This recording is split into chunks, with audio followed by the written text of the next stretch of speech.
It'll be nothing but cool heads out there. Broad Ripple, multi-talented, led by Mark Lenore. It ought to be a heck of a ball game. I'm telling you, the Crusaders coming in at 8-4, Broad Ripple 14-0. This is the first time in the title game. This is the second time that Scecina will meet Broad Ripple. This is the first time in the title game for Scecina. Broad Ripple, of course, the 1980 city champions, and they went on to win the state title that year. Yes, they did, and that was a heck of a year for them. Once again, from that time on, they were rebuilding here and there. But Smitty has got a heck of a program going over there this year.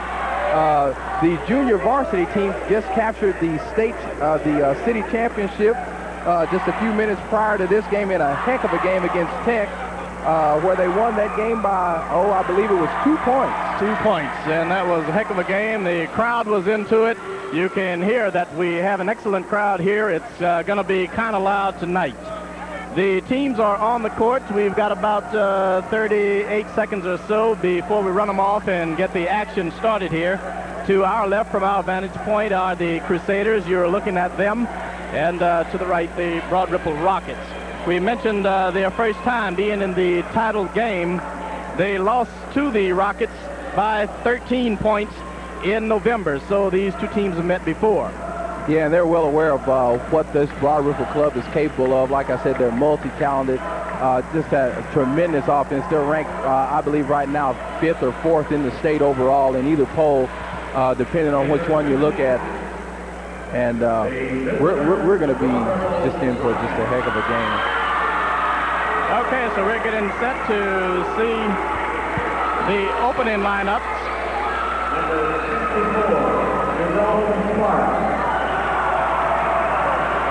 These are the Rockets that they're introducing. And everybody will get introduced tonight.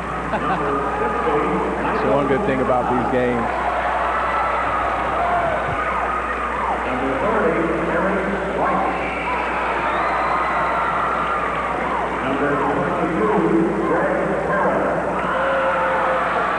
Harris, he'll see a lot of action tonight. He's the first guard off the bench. Bonds also will see a lot of action tonight.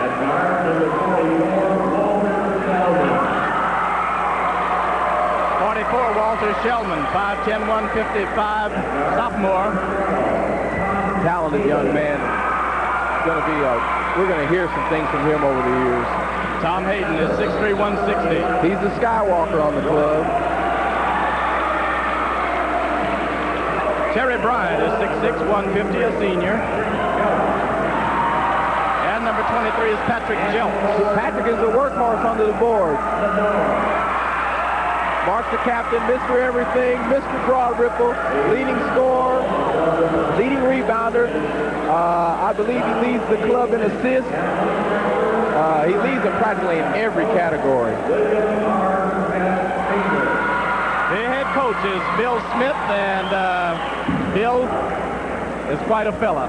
That's about all I want to say about Bill right now. Coach, excellent teacher and student of the game.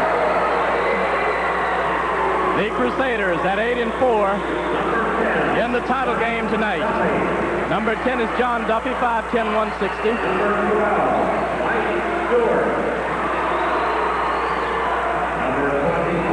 Mike Stewart, a senior.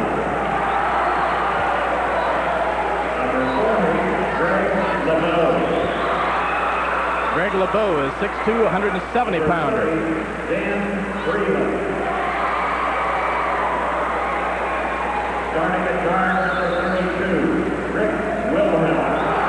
Here are the starters. Rick Wilhelm will be wearing number 32. He's a 6-footer, 190. And his looks are reminiscent of the players back in the 50s with that Marine Corps haircut there. Andy Deck is 22, 6-footer, 160. The big guy is Greg LeBeau, number 40. Steve Button is 26'2", 165. And Todd Andrews will wear number 34, 6'1", 200 pounds. He's in his senior year.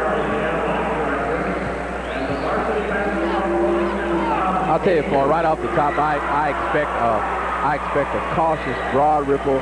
They're going to feel these guys out. They didn't come in here overconfident, even though they beat them by 13 the last time these two teams met. They're going to come out cautious. Coach Smith, I know, has briefed them to not take anything for granted, so they're going to be ready. They're going to feel them out, see whether we can exploit that weakness. At the same time, this is quite a momentous occasion for Cecina. They've long been a doormat in City High School basketball, and to see them in the championship game, it says a lot about the program over there. It's definitely been a rebuilding year. Big Bill Woods is set to jump center for Cecina, 6'4", 205-pound senior, and we're underway here at Tech High School, the 1986 boys championship basketball game in the city.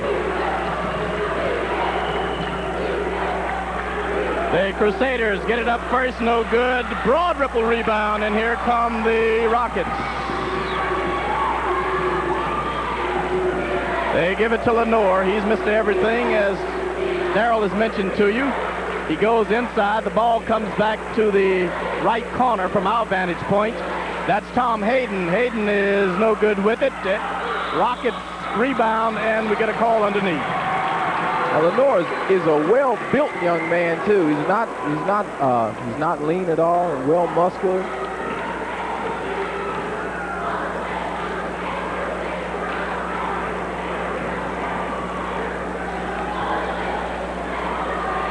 So Lenore will be the first man at the foul line.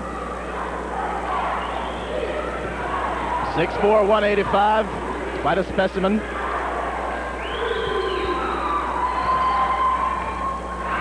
I'd just like to make a comment on that Broad Ripple free throw shooting style. They shoot a uniform style. Every man on the team, you'll notice, will shoot exactly the same way. Lenore again. We have no score. And there's our first point of the evening. It's Broad Ripple by 1, and here come the Crusaders. 20 is Mr. Everything for the Crusaders, Steve Button. And out top. Little exuberance here by the fans. You can tell they've been watching a lot of college basketball. This is reminiscent of some of the Big East schools throwing out the confetti after the first bucket. Quite a crowd on hand, as we've mentioned, for this championship contest. Rockets basketball, here they come with a 14-0 record. Boy, what a way to reach the city tournament. Unbeaten. Lenore, no good. And he missed that bunny there. He won't miss too many of those, though. Button on the move, gets it up. He gets it. From coast to coast. Steve Button, 6'2" senior, has the Crusaders up 4-1, 6:40 remaining in the first quarter. Inside, the going is tough underneath, and I believe they're going to call Button for the foul. And it looks like Cecina is collapsing on that ball as it comes inside, since the Rockets have chosen to play Lenore down low.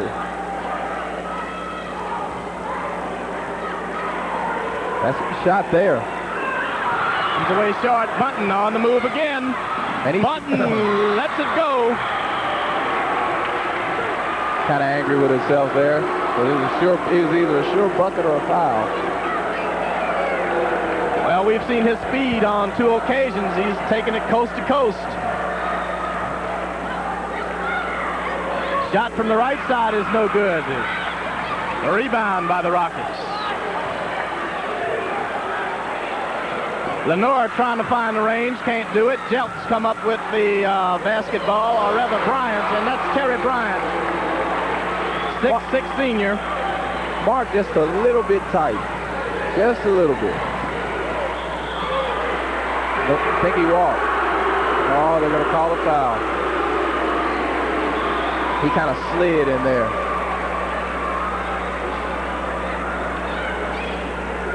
That'll send the Crusaders to the line for the first time tonight.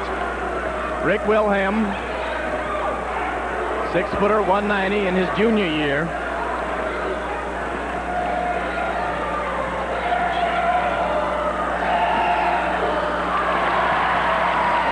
looking to tie it up.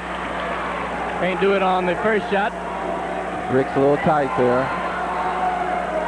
Andy Deck walks in to tell him to take your time, throw it on up there. He does it.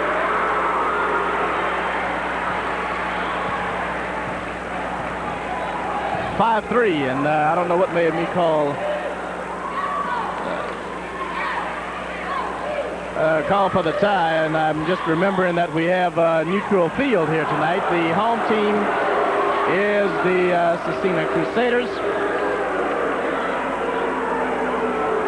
and the visitors are the Broad Ripple Rockets. So we've got a 5-3 score with 5:41 remaining in the first quarter. 5-3 in favor of Cecina. A little volleyball there, a little tip pass by Lenore didn't work, but a little extra effort there by Jelks got him a bucket. Good pass off. The move to the basket is knocked away. What a defensive play by the Rockets, and here they come. Jelks is a good shot blocker, excellent timing, plus the big guy carrying all that bulk, he doesn't get up. Lenore finding the range for the first time tonight, other than a free throw, I believe, that he's made. It's 7-5 now in favor of Broad Ripple as Bunton walks it up. Steve gets it almost taken away. The ball goes out of bounds. Good hustling on the part of Tom Hayden. A good defense there by Hayden.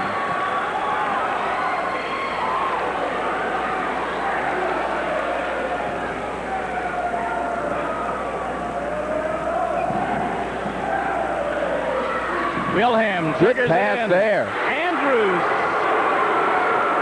the 200-pounder, gets in and has the points to tie it at 7. Great cut to the bucket. Hayden's got an excellent outside touch for a guy his size. Has a lot of confidence in his shot. He gets on a roll, he'll put it up from anywhere. Oh, will you look at this guy? I like him. Steve Bunton. Haven't got a chance to see too much of Steve this year, but looks like he's an excellent offensive player. A lot of confidence. In and out. In and out by Shellman. He won't miss too many of them tonight. You can bet on that. There's the outside shot by the Crusaders. No good by Delk. Bunton again out of his range. Time.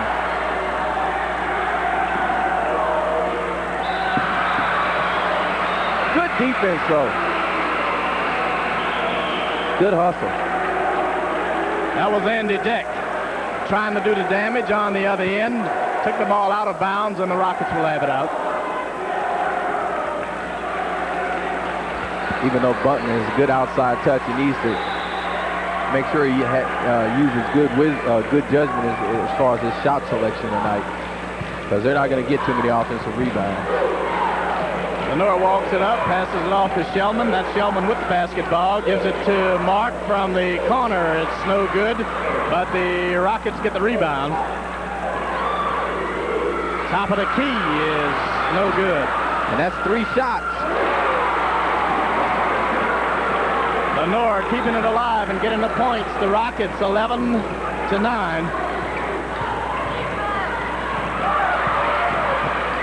Almost taken away from Wilhelm. That's Rick still on the dribble. And look. Lenore by himself. Dunk it.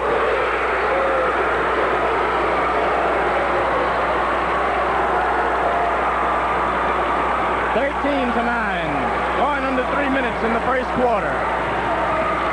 Andrews on the dribble. Todd Andrews going to the basket, passes it off, and we get a call underneath. The basket don't count.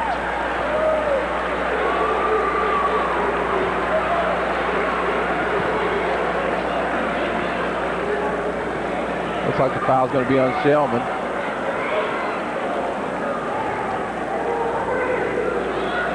And that's his first. Crusaders getting it in close. That was not a good shot there. No, another air ball. Lenore got the touch. If he gets hot, they'll blow him out early. And I think that was a wise decision to call time. So with 2 minutes, 33 seconds remaining in the first quarter, we've got a 15-9 ball game, 15-9 in favor of the Broad Ripple Rockets. Good action, and I'm surprised. I like the movement, really, though, on the part of the Crusaders. They move the basketball well. They've been a little short with some of their shots thus far. Oh, they've been able to get the good open shot and a lot of good ball movement. That Bunton kid has got an excellent touch. He has to work on his shot selection, but they need to settle down right now. This is a big moment for them, not only for them, but for the school as a whole. There's a lot of pressure on them, and what they don't want to do is to compound that pressure by putting pressure on themselves to prove something right now. If they play their game, they'll be able to stay with them. The Crusaders, 2 wins in the tournament. They whipped Manual by 22 points, whipped Howe to get here in a close one by 9, 73-64. They had a bye earlier in the tournament. Broad Ripple had to play 3 games to get here. Here's Bunton. I didn't get that call, but it was some violation. Possibly a moving screen.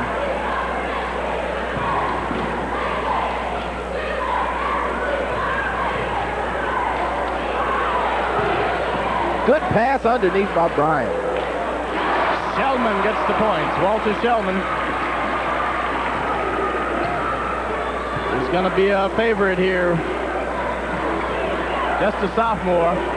Bunton with the pass off. The big man fires from the right side, and the points are good by Big Bill Woods. Bill Woods, 6'4", 205 pounds in his senior year. Nice touch. Woo! Almost. Woods with the rebound. Woods probably plays a little football, too. I'm telling you. That's Andrews on the dribble. Todd Andrews taking it back outside. From the right corner, the Crusaders are no good with it. And Jelks was in the clouds to grab that one. There goes Lenore to the bucket. The action's still going. Lenore took down 2 men with him. Here the Crusaders. Woods. Good pass underneath. Good pass. And we get a call underneath. As Terry Bryant wraps his arms around the shooter. I don't think he really meant any harm. He's really trying to hold him up. He didn't want to hurt him, but he didn't want him to get the bunny unmolested. Cooler heads have prevailed, though. Right now, there's a lot of excitement over there on that Cecina side. They're all right. Wilhelm went over, patted him on the back. The referee's letting him know that he is not going to have any activity that even resembles roughhouse. No, sir.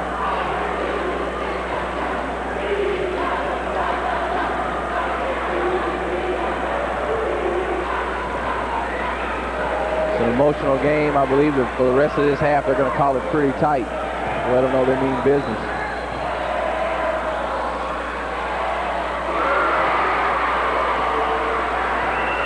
Shot is up and good by Freeland, Dan Freeland in the game. He's a big guy, 6'6".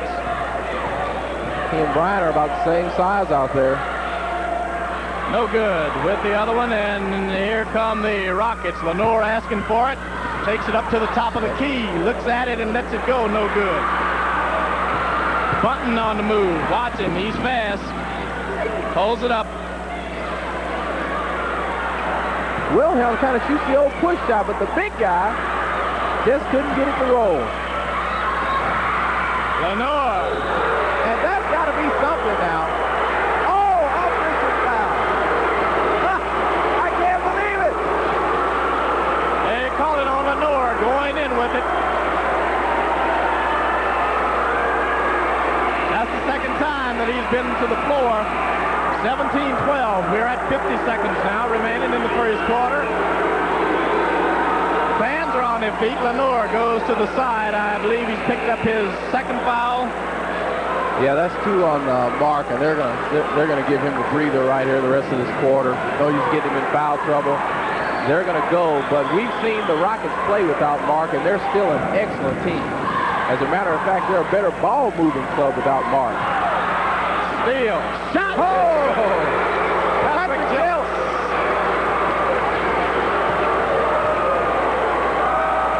As I said, even without Mark Lenore in there, this is still an excellent Broad Ripple club. That always happens when you get excited. The Crusaders take it for a little walk, turn the ball over, something that they won't be able to do too much of tonight if they're going to stay with the Rockets. 19-12 in favor of Broad Ripple. They'll play probably for the final shot. 19 seconds, 18 seconds. Patrick was over there waving the ball. He said, come on, I want another dunk. Come on. Little pitch and catch to the far side of the court, away from us.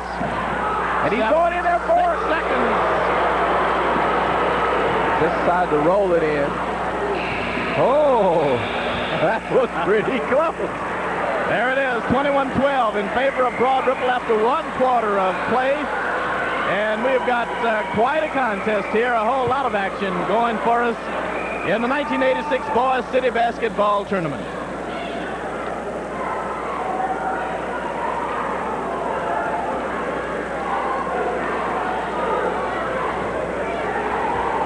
So we'll put some more time at the clock. We've mentioned the coaches in this contest. Bill Smith, very outspoken, controversial at times, as you well know. Oh, well. Oh, yeah.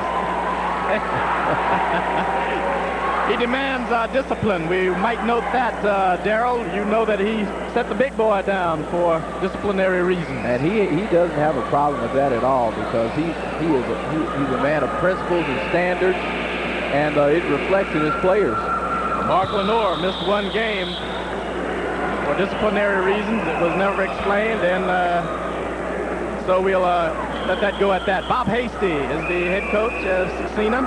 He couldn't be happier with his team's performance in the semis.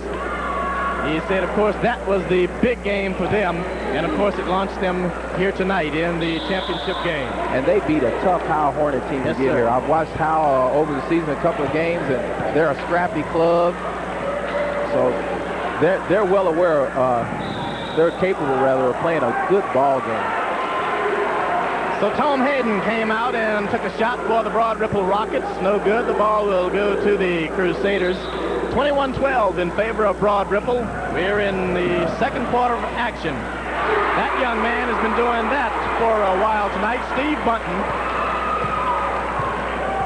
Fearless shooter.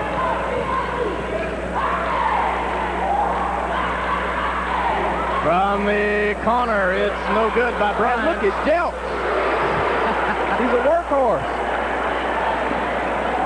Patrick Jeltz. Every team needs a man like Jeltz. He's an enforcer under those boards.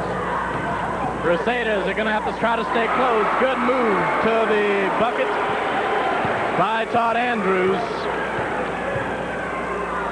And he took that ball in there with some authority.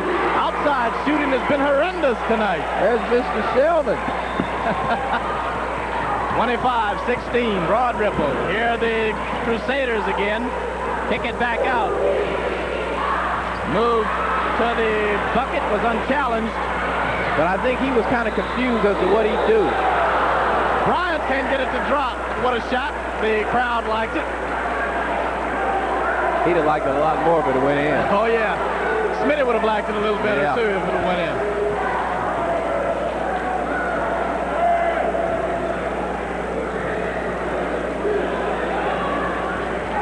I think right now the Rockets have more or less diagnosed the weakness of this Crusader club, the fact that they can pound the offensive boards, and they know that they can allow them just 1 shot. A lot of times a couple of slam dunks will unnerve an opposing player also. So they've thrown down a couple, and there's a lot of mental intimidation here. Tony Whalen comes in for Dan Freeland for the Crusaders as they have the basketball and now face the press. Beat it. Gonna get the shot up and That good. was a good shot. The man who just came off the bench. Tony Whalen, 6'2", 180. He's a junior.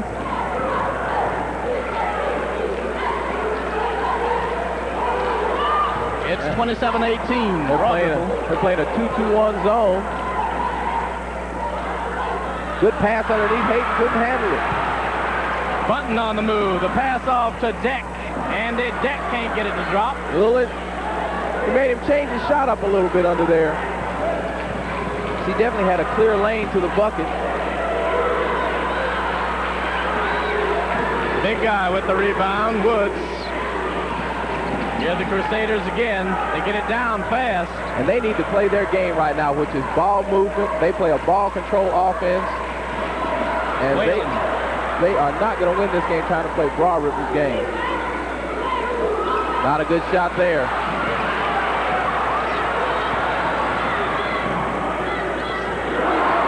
Cena got back on defense, but Shellman. That's Shellman's shot right there on either side of the bucket. And they're going to say he walked.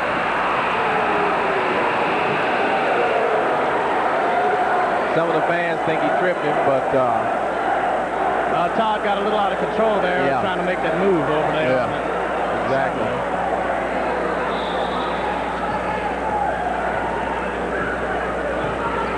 Lenore with 2 fouls on him is back in the ball game to start the second half. Shellman kicks it over to the corner. Shot rims is no good. Cecina rebound, but Lenore almost takes it away. And he needs some help right now. And Jelks was going to be the rim wrecker on that one.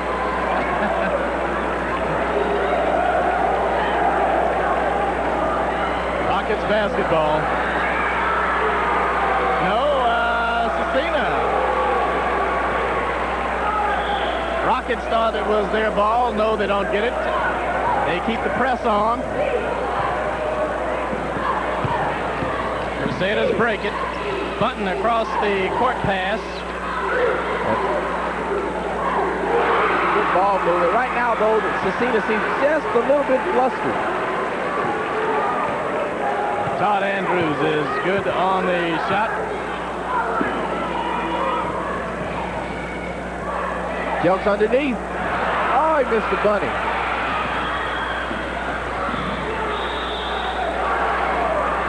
Ball goes out. It should be the Rockets ball, and yes.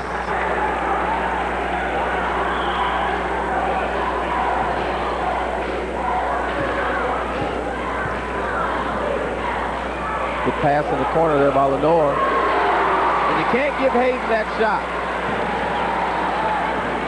Tom Hayden is good with it to move the score out to 31-20 with 4:21 remaining to the halftime. Here the Crusaders again. Long shot from outside, and that's just a little too far for Bunton. Bunton has not been taking good shots as of late. His last 4 have not been good shots.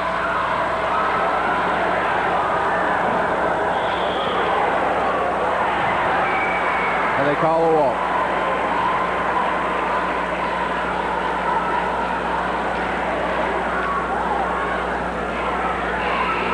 Smith is going to send in a substitution. Looks like Danny Miles is coming in. Hayden will sit down and take a break as the Crusaders take it out. Going to keep the press on. No, they call a timeout.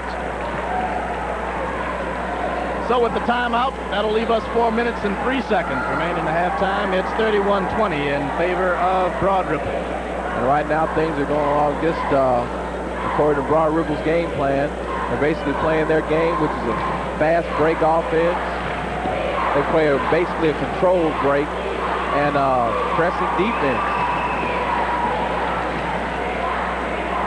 We mentioned this is the first time, Darrell, that we've been able to see the Crusaders.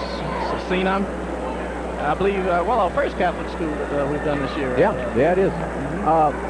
Right now, what their coach, I believe, is trying to impress upon them in that huddle over there is that this is no different from any other game. You know, he wants to take the pressure off the kids and let them know that they have to play their game right now. And even though they're behind, there's still one half and half. There's still a half of basketball, and there's still half of a quarter left. So they've got, roughly 18 minutes of basketball left. No, 20 minutes. 20 minutes of basketball left, so he wants them to just calm down and play their game. Because they cannot run with this Broad Ripple team. They don't have the athletes. 4 minutes, 2 seconds remaining in the second quarter of action, and you're looking at the Crusaders with the basketball. Good stiff pass. The move to the bucket is no good. And they're going to call him over the back. In his anxiety to get that rebound, he went over the back. That's 24. I believe that's Whalen, Tony Whalen, getting the call going against him, and that'll send Jelks to the line. Patrick looking for number 32 tonight for the Rockets. Can't get it. Battle underneath, and Bryant on the tap in. 33-20 Broad Ripple. Whalen with the pass. It's controlled into Bunton. Good hustle there. He wasn't fast enough. And Bunton has missed his last 5 shots. And they're going to need to settle him down in there.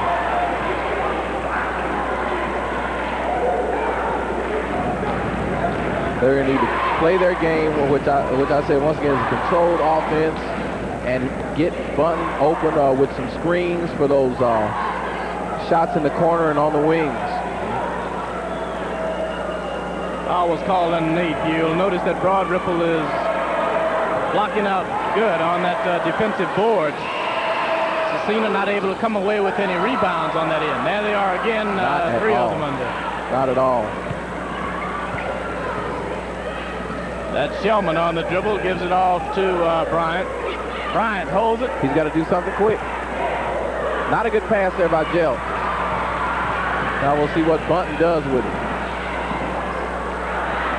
Lost control of it, threw it up, no good. The Rockets come down with it again. Bunton trying to get it back, kicks it out of bounds. And he's a little mad at himself, but right now the kid's playing out of control.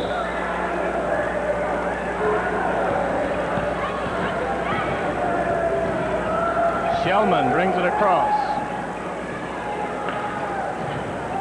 Jelks with 3 men on him and put it up anyway. I can't believe it.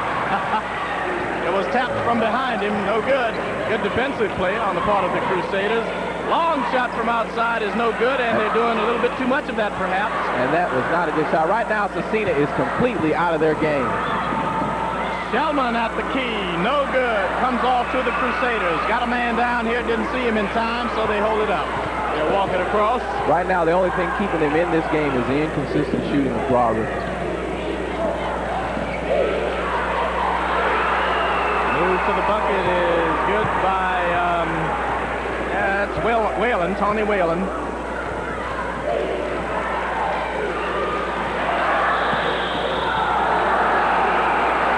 And they say he walked. Steve had the position there, turned his back to the field, came down with it, but appeared to come down on someone's back.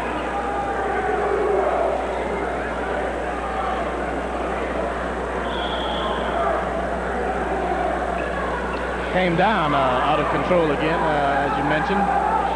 Yeah, right now, Broad Ripple has taken Cecina totally out of their game.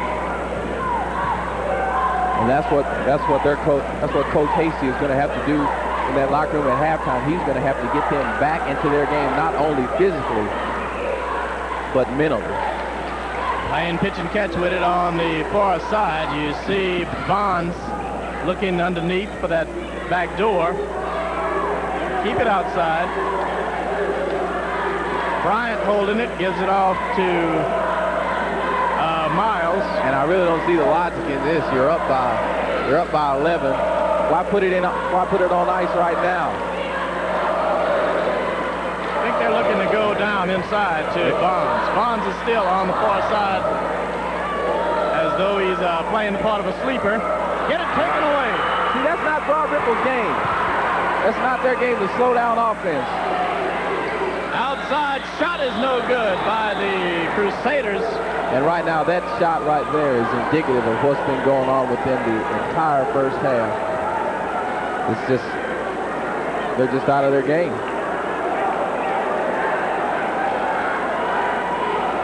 They're getting maybe one or two passes before a shot, and right now, the type of offense they have, they need at least 3 good passes before a shot. They're shooting quite a bit from outside. In the game against Howell, they wanted to get it in close and did it with some authority and were able to beat the Hornets. And they didn't beat Howell by fast breaking. Because Howell is one of the quickest teams in the city. They beat them by a controlled offense. So we got a lane violation. Makes the shot no good by Bryant. 1:07 remaining, 34-22 in favor of the Rockets as we get some action from the bench. That's number 54, Jerome Clark. Jerome checked in first at the press table. Make sure they could spell his name right. Then he went over to the scorer's table.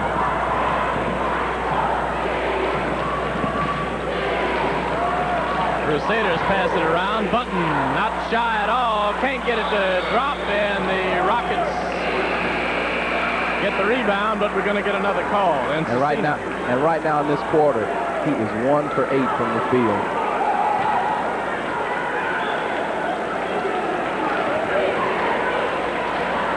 So they're going to have to calm him down, too. As a matter of fact, they pulled him out of the game.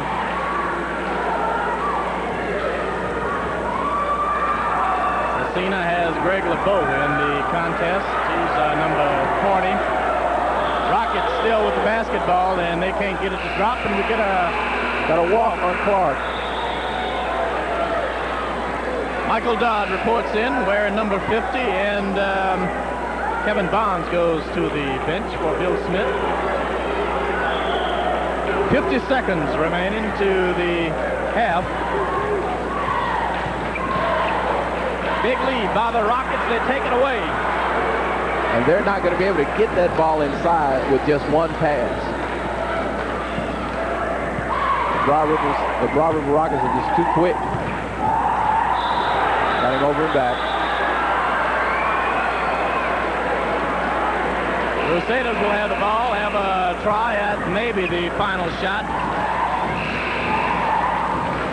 And it would be great for their confidence if they could work for one according to their offensive pattern and get a bucket at the end of this half. Let's see if they try to get it in close this time. They've been firing those howitzers from outside. Good cut there. Move. No good. Crusader rebound, and we may get a foul underneath on that will be a foul, but that's what they want. That's what that type of offense is geared for multi-pass and multi-cuts. Michael Dodd picks up the foul. So with 20 seconds, the Crusaders will go to the line. Dan Freeland will take the shot. Now in the second half, they've got to do a lot more of that because it'll be to their advantage to get Broad River in foul trouble and get to that line as much as possible. They're not going to beat this club on field goals. No way.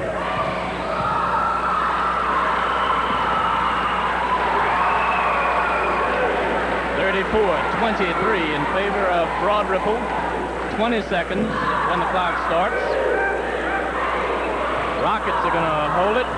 They get the press on this side of the court. Get it across. Bryant on the dribble. Bryant wants it and can't get the roll. Looked like he was fouled a little bit there too. But instead they give a foul to Clark.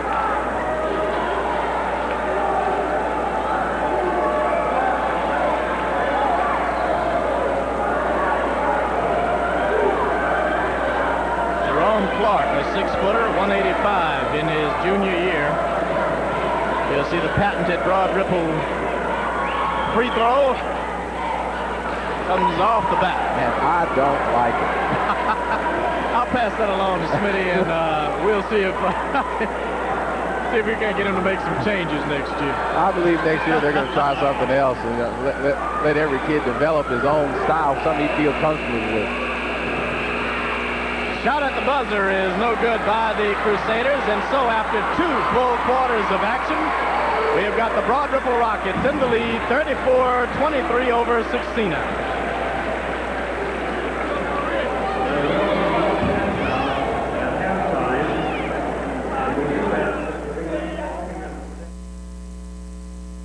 Sixth championship game in the boys city basketball tournament. The Saxena Crusaders versus the Broad Ripple Rockets. The Rockets are out with a big lead, 34-23. I'm Florentino along with Darrell Douglas. Happy to bring you all the action from Tech High School through the facilities of American Cable Sports. And I would have loved to have been a fly on the wall in that Saxena locker room at halftime. I know Coach Hasty was definitely giving them what for and just really encouraging them not to let this game get out of hand by trying to play the Rockets brand of basketball.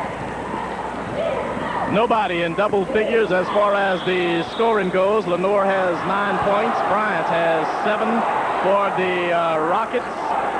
Steve Bunton leads the Crusaders with 8 points. And Todd Andrews has 6. Fouls, no one has 3 fouls. Lenore has 2. Bunton has 2. Tony Whalen and Freeland has 2 fouls. And they just worked it down low to Jeltz, and he just put another one in there. Patrick Jeltz is good, 36-23 in favor of Broad Ripple. Shot from outside by the Crusaders is no good. The big man with the rebound and shot up is no good by Woods. And Jeltz made him change his shot on that one. Lenore will bring it back out and reset it as the Rockets will take their time. That's Walter Shellman, the super sophomore for Broad Ripple. And there should have been a foul there. He hammered Bryant on the arm. Bryant stayed with it, though, and tapped it in. Terry Bryant, Mark Lenore in the ball game. Shellman starting the 3rd quarter of action. Tom Hayden is in for the Rockets.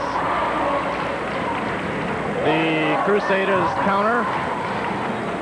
And that's what they've got to have right now. They've got to have good ball movement. Todd Andrews with the ball, 34-40 is Big Greg LeBeau.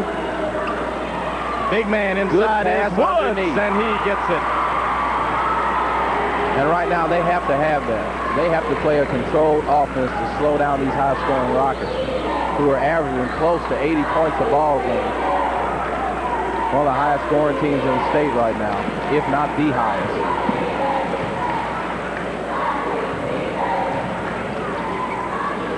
Yes, indeed. Averaged over 70 points in the tournament with 3 wins. Beat Chittard by 13, Arlington by 18, and beat the Washington Continentals by 14 to get into this contest. So right now their philosophy is basically take no prisoners. And there's Jeltz again. Inside Whitted and underneath. 40-25 as the Rockets stretch it out. Crusaders are going to have to do something now to try to make this a little bit closer. And they've got Woods over the back. Bunton once again taking another bad shot. You know, if he didn't have it, like I said, they need to work that ball around.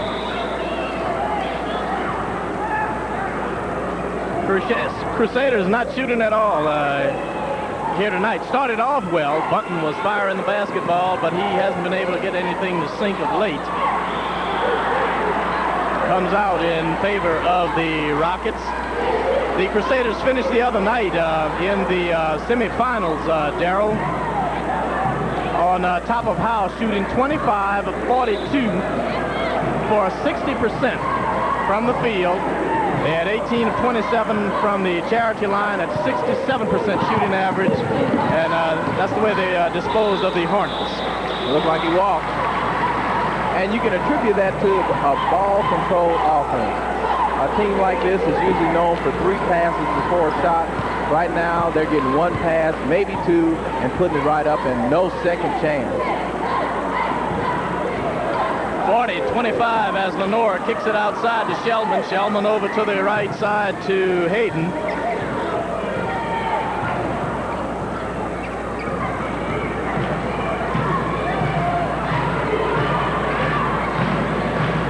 The Rockets undefeated. Mark Untied shot. at 14-0. Did I say untied? Undefeated at 14-0. The Crusaders are 8-4. Good ball movement there. Dan Freeland with the shot. 27th point of the night for the Crusaders. They've got to make some things happen as we've got 4:04 remaining in the third quarter. Good pass in there.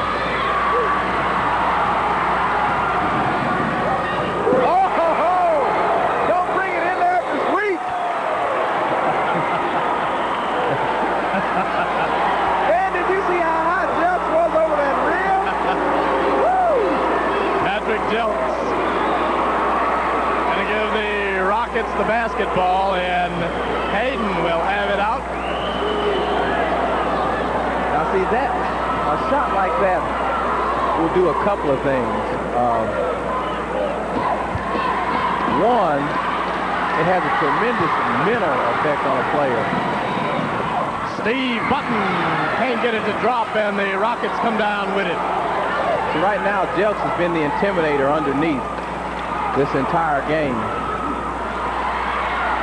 Lenore fighting for it and gets it down.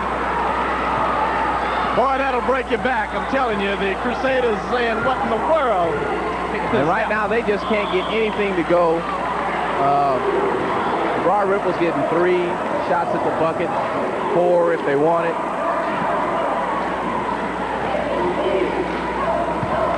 Button on the Crusaders pass are just not blocking out underneath. Woods kicks it out to Button. Button throws it away, and it'll come over to the Rockets. And Button is not really in this game. He has not been in this game the entire night. Under 3 minutes remaining in the third quarter. From the outside, it's no good by Bryant. Andrews will bring it across, guarded by Selvin. And they're going to call that foul on Shelby. Oh, offensive foul.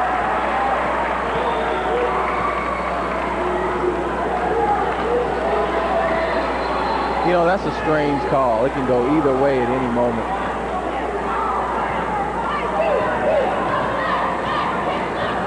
No one really in foul trouble for either team. The Crusaders got 3 men with 2 fouls.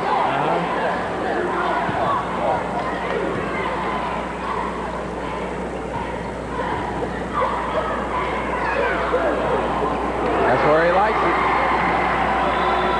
Either deep in the corner or deep on the wing. What a touch. Mark Lenore ranks in the top 5 in scoring and rebounding in the state. He's averaging some 24 points per game. Had 22 points, but fouled out with 5 minutes left in the semi game the other night. He's definitely a blue chip prospect. Right now, Button cannot buy one.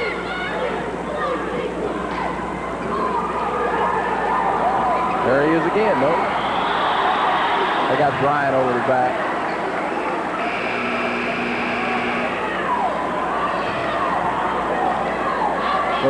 But you know, with most shooters, even when they're not scoring, a coach will tell them to go ahead and keep shooting because you're bound to start hitting sooner or later. And right now, that young man can't get down on himself because if he does, he'll stop shooting. And his team really needs a scorer right now.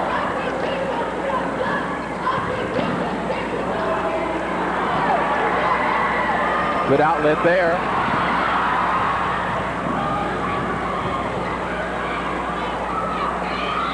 What? Good body control by Joe. Put that hang time on. Freeland, the 6'6" center, was all over him. Dan at least listed as a center. Woods started the game.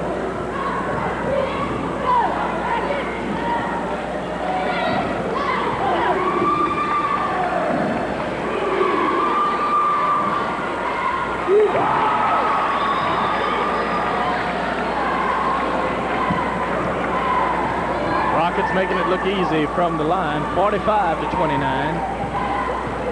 If he hits this one, I believe Jelks will have about 14 points. 46-29, minute 28 remaining. Third quarter action. And right now, he's their leading scorer. Rockets knock it away. They were all over Rick Wilhelm. That's Rick with the basketball again. Wilhelm takes it to the top of the key, but holds up on it. The left-hander, Woods, is no good from outside, and here come the Rockets again. And with him shooting outside, they're not getting any kind of rebounding. No, they need him down low, clearing it out. Lenore directing a little traffic. He wasn't telling the ref where to stand, was he? Well, no, he was telling them to make him come out and play.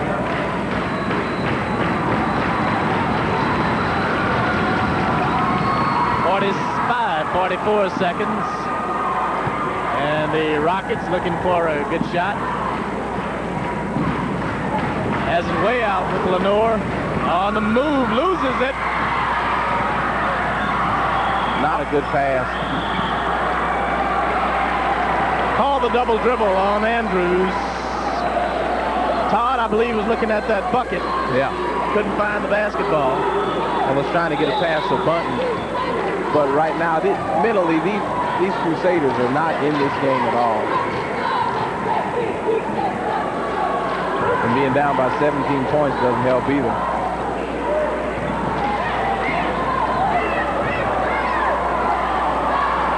Double teamed, but they get it out. Lenore from outside slams it down. He's got an excellent touch out there on the wing or in the corners.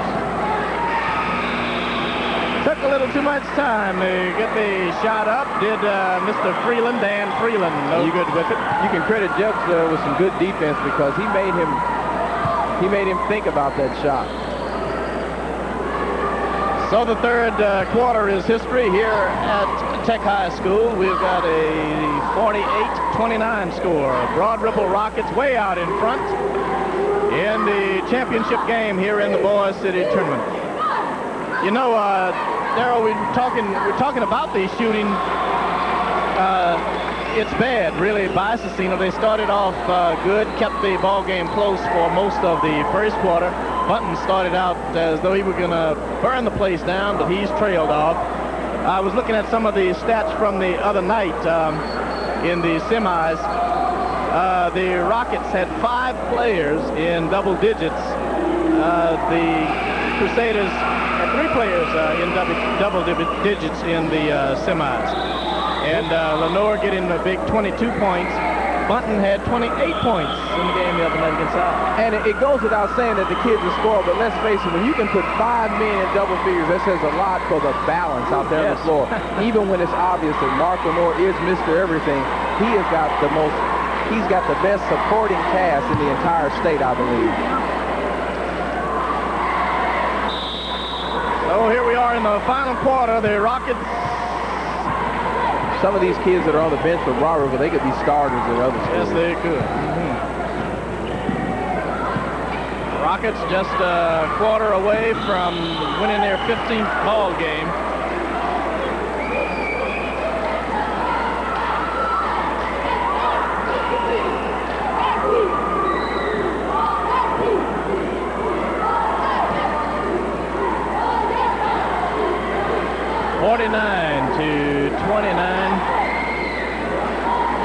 And we're early in fourth quarter action.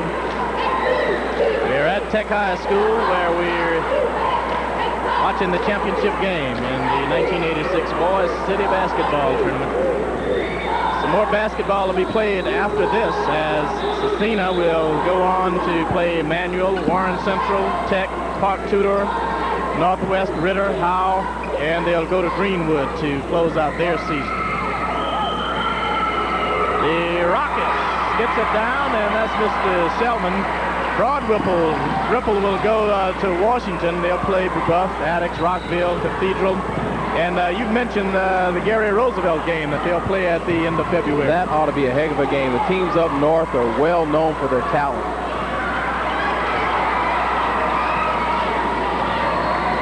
right now, I don't see this Broad Ripple club being beat. Crusaders ball on the drive. Here they come. Shot up, and it's good. And that was a run and gun play. That was a good controlled break there. He stayed out on the wing. He kept his head up looking for the ball.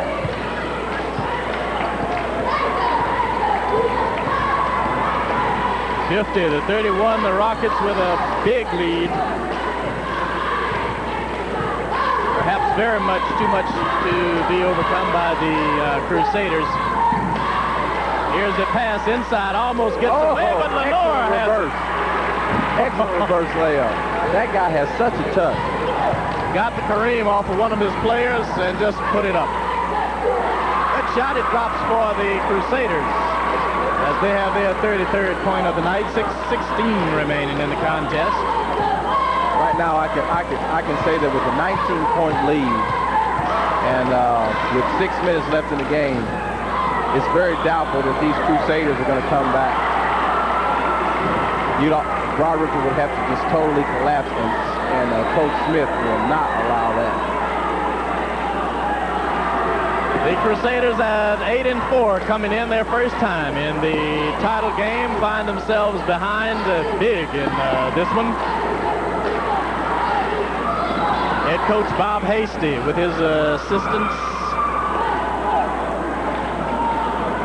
Brian Avery.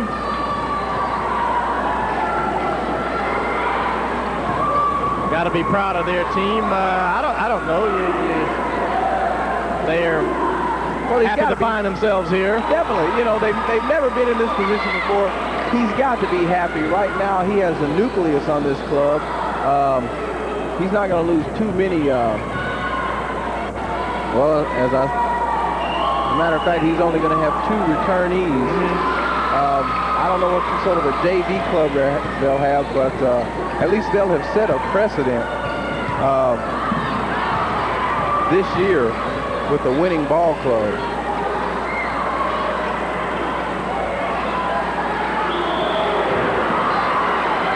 And right now, Broad Ripple looks unbeatable. Tom Hayden wanted to get that one put in the books as a slap away, and the referee said no. He hit the big guy. And Woods, boy, I wouldn't want to make him angry. Now, Woods is a big guy, but carrying all that bulk, you know, he's not able to get up at all. I bet he's probably got about a... Well, I'm not even good as I don't want the fans to get mad at me, but he's carrying a lot of weight, and it's really hurting him as far as being able to get up with these guys from Broad Ripple. They've got a couple of Skywalkers in Jelks and Hayes. Lenore is not a bad leaper at all either. Right now, it's just, you know, it's just obvious as I see a few fans on the Crusader side foul toward the exits. It's just a matter of a little too much talent versus inexperience. Todd Andrews picks up the foul.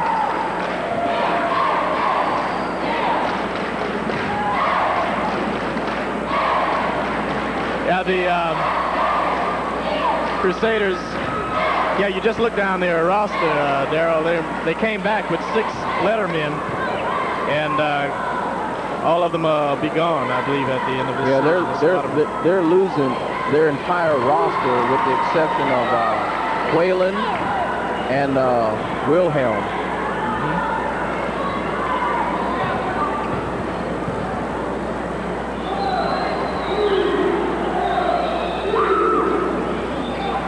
Rockets, on the other hand, should come back strong. If you'll pardon us for talking about next year this early. We're just at half the season now.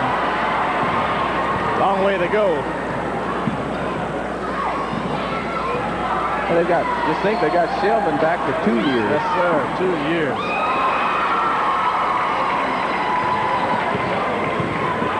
They expected a lot out of the Rockets last year, and Lenore was hurt for some time. Had a respectable season. Pass went awry there. He almost threw it in a la Herbie Williams. Speaking of that 88-foot shot throw that he put in about maybe 3 or 4 weeks ago. Selman is good with it. Boy, you got to like that guy. I don't know. We've seen them, this is our 3rd time watching the Rockets? 3rd time watching Broad Ripple, and like I said, with or without Mark Lenore, they're a heck of a ball club. Button having, I guess, what we've got to consider a bad night for him. Oh, this is probably his worst night of the entire year, but you got, great pass there by Lenore. But you got to attribute that to that defense. Now, while he has gotten open for some shots, mentally, he has been defense every shot. Bill Smith gets up off the bench and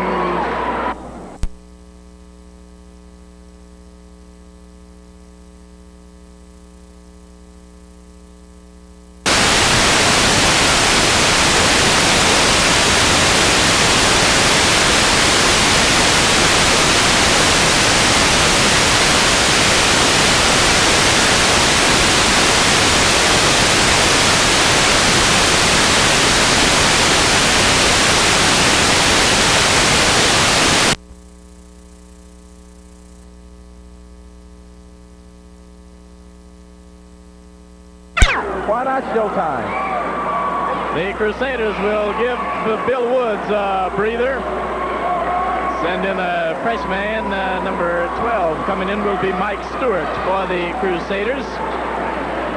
Mike is 5'10", 160-pounder in his senior year. Getting some action here in the championship game. Has the basketball. And they might as well let everybody play. Drive to the basket is no good by Freeland. That was number 22 for Cecina. That's Andy Deck, and Andy also a senior. I wonder when Coach Smith is going to clear the bench. I don't know. It's such a lead. I believe Smitty could send you and I in. Yeah, I think we should get out there. They probably, well, at least they'd probably win by about 2 or 3 with us out there. The old crutch crowd, and has a goodbye, but it's batted away. Ripple all over the boards. The Crusaders throwing it up. Now, right now, there's just so much pressure on these kids to at least make it look respectable. They've really got nothing to be ashamed of. They're playing against one of the better high school teams, not only in the state, but I believe in this entire Midwestern area. And they're seeing their first action in the history of their school in the championship game in the city. So we congratulate the Cecina Crusaders. They'll drop their record to 8-5. As Greg LeBeau sinks one. Greg also a senior. They've got a senior bunch here, as we mentioned. 61-38 with 2 minutes 56 seconds remaining. And even though they've got a lot of experience in terms of varsity competition, they have no experience when it comes to tournament competition. And that tells the story right there, too. Pass is good, and the shot is up and good by Patrick Jelks.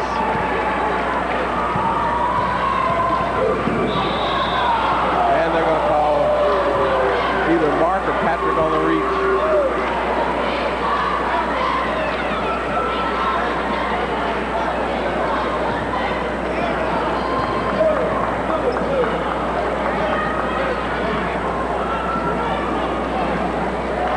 With 2 minutes, 29 seconds remaining, I'd like to say thanks to our crew outside in the truck under the directions of Mr. Bernie Johnson,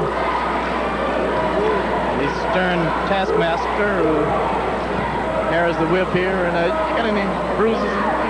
We call him pretty tough. We call him King Bernie. King Bernie, yes.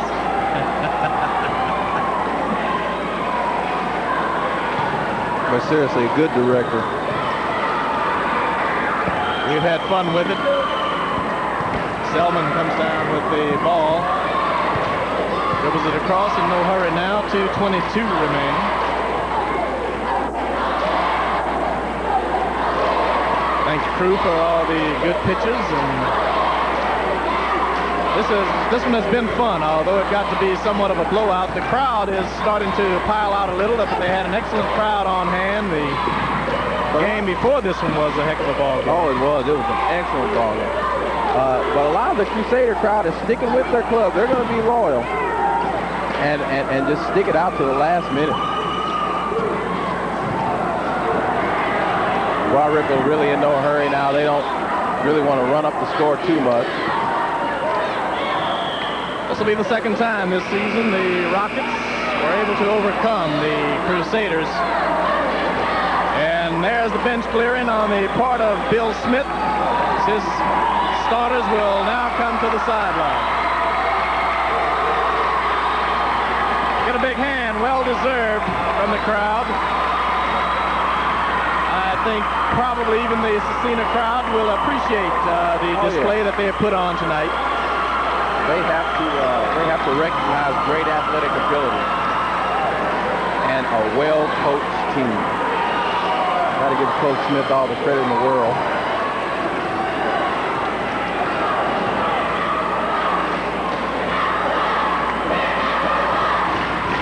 See if we can spot a few of them. Eric White is number 30. Number 54 is Jerome Clark.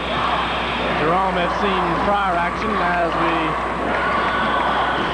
Looks like Greg Harris is in there. Number 22. 50, Michael Dodd. And we get a time called. When they come back, we'll have 1:41 seconds remaining. It's 66-41 in favor of Broad Ripple. And with this victory here, they'll be the first school that I can remember where both the JV and the varsity have captured the city crown. So what a night it has been for the Rockets. I didn't tell you, I don't know if you heard the Broad Ripple cheering section the other night. We ain't here to cause no trouble. We're here to do the city title shuffle. The city title. I figure, that everybody's got a shuffle.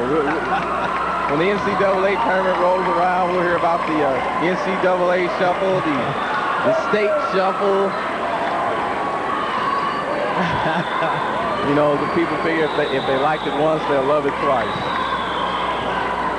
1:41 remaining. Crusaders basketball. Bill Smith still coaching, still urging them on to keep that intensity out there. Stewart feeds it inside, and we'll get a call underneath. The shot by Tony Whalen.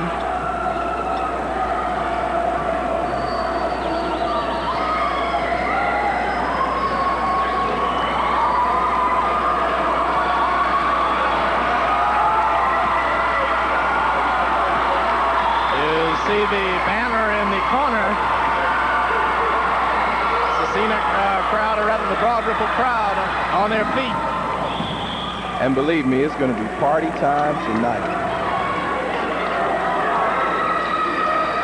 1:27. And we'll just say once again from American Cable Crew, our congratulations to Bob Hasty and his Crusaders, who came into this contest at 8-4, their first trip to the city tournament. It has not been a very productive one, but they're here anyway, and they're to be congratulated. Definitely. And more than likely, it's a sign of things to come as far as Cecina basketball.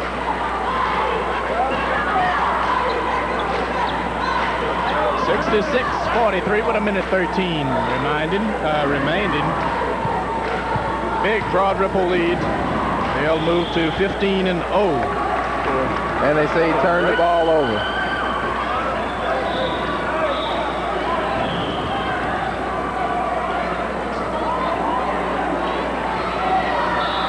Minute and 8 remaining, and we'll pass along a thanks also to our statistician tonight, Ms. Carol Nungester, who's helping us here at the table. Rockets passing it around. What a move! Great ball. Great ball handling. This Broad Ripple club is just relentless.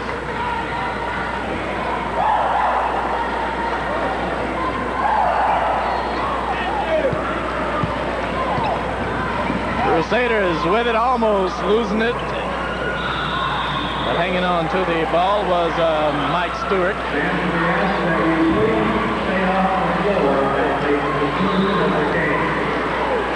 Mike Stewart is 12 for Cecina, 24 Tony Whalen, 22 with the basketball is Andy Deck.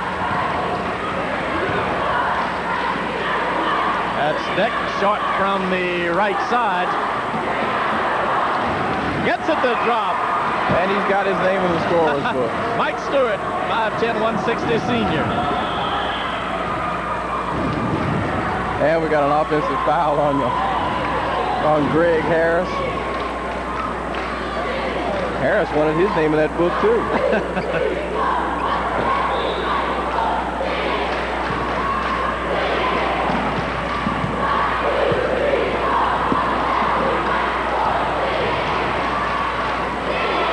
Move to the basket is strong by Greg LeBeau. 6'2" senior gets it up and in good. When it rains, it pours. Harris at the buzzer. It is all over. Broad Ripple Rockets 60-60 Cecina Crusaders 47 as the Rockets come on strong to win the 1986 championship contest. And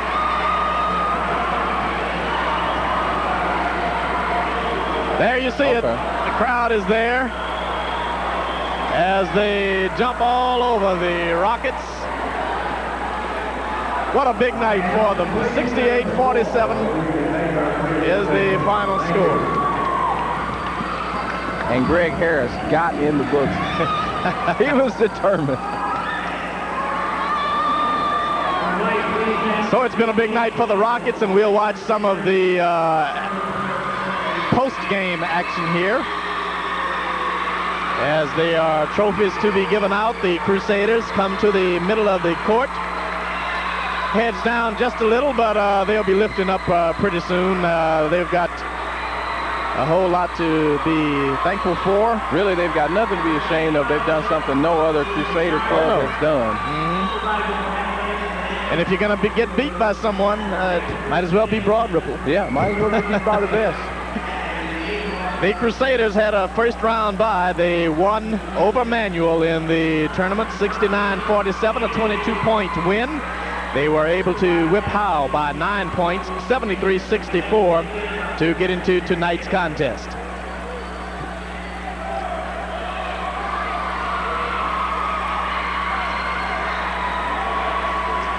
Just a little bit too much firepower here on the part of the Rockets, who just the other night had 5 players in double digits, and it's been another big night for them. Mark Lenore coming up with 20 points tonight. And once again, 5 players. I'll check that. Check that. 4 players in double figures, but excellent balance. We got Lenore with 20, Jelks with 19, Shellman with 12, Terry Bryan with 11. You can't beat balance like that. Oh, no. Just a big night for them. Steve Bunton, who started out strong but only got 2 points in the second and third quarter, had 8 points in the first quarter to end up with 10 for the Crusaders. Dan Freeland had 8 points, and so did Todd Andrews, come up with 8 points on the part of the Crusaders. And what really hurt them was they got taken out of their game early, and Broad Ripple just buried them with consistent. They pounded the boards consistently, taking away anything other than one shot, and mentally they unnerved them quite a bit with a couple of thunderous dunks, a few block shots that they just shook them up. So the post-game activities continue as the Rockets are now on the center of the court, getting their just desserts, and do they ever deserve it? 15-0 at now the city champs for the second time within a, 5-6 year period. And it's no surprise to anybody that that their city champs, that they were rated the #1 team in the city this year, and they proved that they were worthy of that #1 ranking.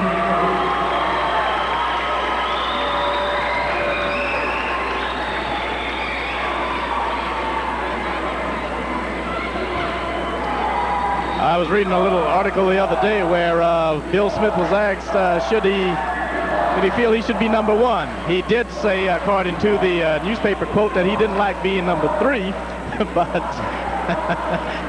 but I believe it's I forget the team that is #1, but he said they certainly did deserve their position. So the Rockets, undefeated, ranked #3. And it's not so much as where you start, but where you finish, you know. Coach Smith knows that a lot of times those rankings are arbitrary, and you know, he's going to encourage his team to keep a level head as far as, you know, what they're ranked either in the city or state polls, and to just go out and play their game night after night. Yeah. Do you start speculating now? How does the team feel? Do they want to go?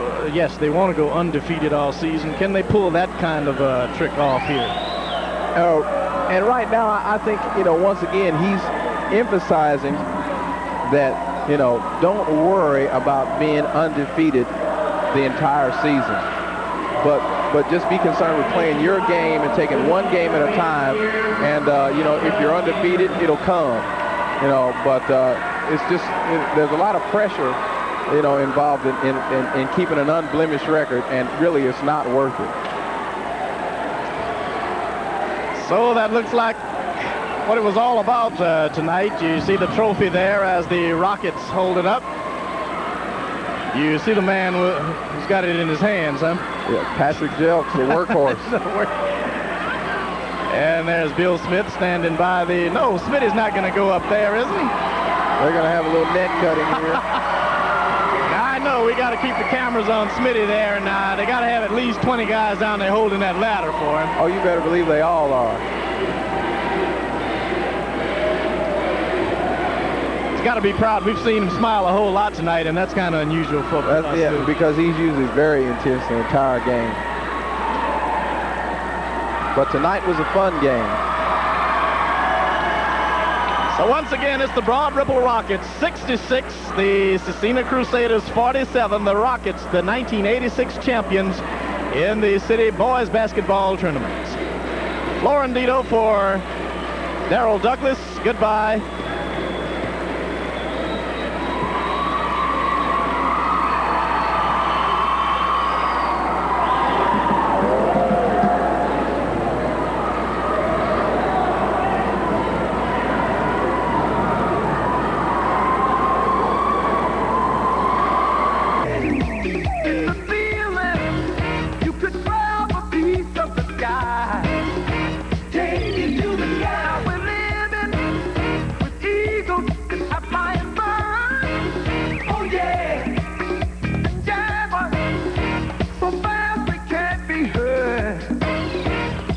Don't you know that the whole wide world is drawn by the lure of the game? Everyone I have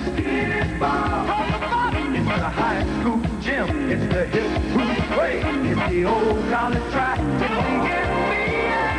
NBA. Makes you feel like a kid that can blow on the lid. It's the perfect pass to the sky. It's the magic act. It's the game on top. It's the game. And wherever you go, the feeling is the same. 'Cause like a music that sets the whole world. Hello, everyone, and welcome to Broad Ripple High. Welcome to Tech High School, where we're about to have what could be about the game of the year, one that has been looked forward to with great anticipation by both clubs. #1 ranked Indianapolis Broad Ripple at 21-0 will go up against Gary Roosevelt High School in what promises to be, as I said, the game. With me is Jim Kasberg, and Jim, who has had an opportunity to view this Gary team on a number of occasions. Jim's going to be filling us in as to far what to look for tonight, as far as what players, coaching strategies, defenses, weaknesses, And we'll just go right away to him. Well, Darrell, this Gary Roosevelt team, first of all, should provide Broad Ripple with their sternest test of the year, I think.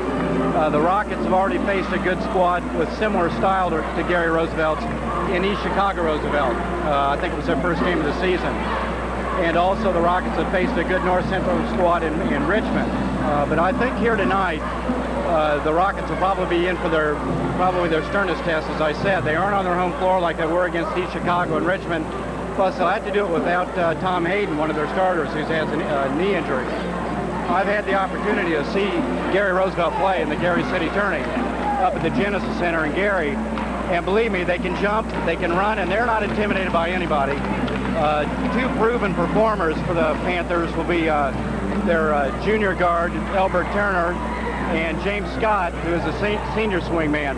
Also, another player to look for would be, of course, 6'6" Broderick Jolly, the big sophomore. Jolly hasn't proven himself yet, but he's only a sophomore, and as I understand, he has to work on using his hands, collecting the ball before he is truly effective. What should we look for in terms of defense? I know Broad Ripple usually goes with a zone. They do a lot of trapping. What about this Gary club? You know, I've seen so many games. Usually the Gary teams are famous for their man-to-man and, of course, for their trapping defense on the inbounds, full court. I'd say that would be one thing to look for. You've got to keep in mind that Roosevelt coach Ron Heflin has Final Four and final game experience in Indiana high school basketball. So don't be surprised if he pulls out all the stops tonight. I'm sure he has a trick or two up his sleeve. I can well imagine that. One thing that I'm very curious about is the rebound. You noted earlier that this Gary club is a jumping club. Do you think right away they're going to go inside and test this Broad Ripple club as far as their rebounding and defensive strength, or what? They could, Darrell. They're going to have to see how they match up with Broad Ripple in that area, but they don't have outstanding height outside of the sophomore at 6'6". They rely mostly on their jumping ability. Of course, Broad Ripple isn't really endowed with tremendous height either. Terry Bryant, of course, being 6'6", and probably not the primary rebounding threat for Broad Ripple.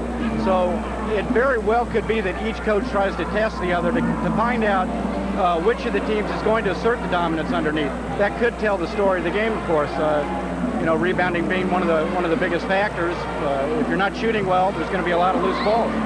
Overall team speed, could you just comment on that for a second? I'm sorry? Overall team speed? That will probably be about even. I would think if there was to be an edge, I've seen both teams play, I would probably give it to Roosevelt. I've looked over the stats. I know Broad Ripple, even though they're the leading scorer in city basketball, they have the greatest number of errors. What do you know about the turnover ratio for Gary? I couldn't give you a number. I think that the teams can be said, though, to play similar styles. It's up-tempo. They'll go for the break whenever it's available. They like to make things happen. The kids do have a flair for the dramatic. I think the kids from both squads probably have played a lot of playground ball.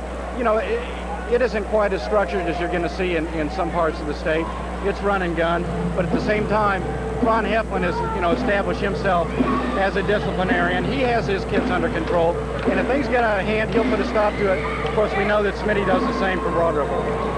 Now, as far as key matchups, Mark, everyone knows is more or less Broad Ripple goes mainly to Mark Lenore to provide the offensive punch. Who do you think they're going to put on him tonight?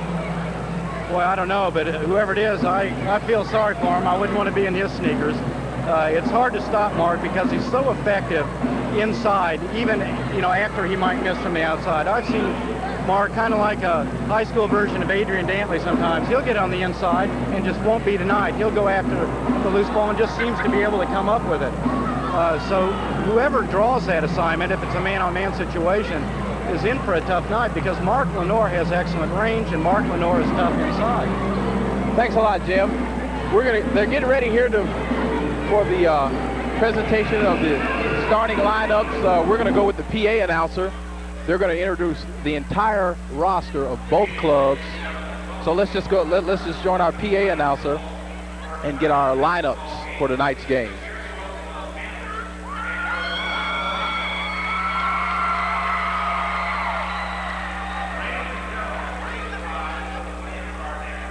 We're about to salute America with our national anthem, and then we'll probably go with the lineups for both clubs.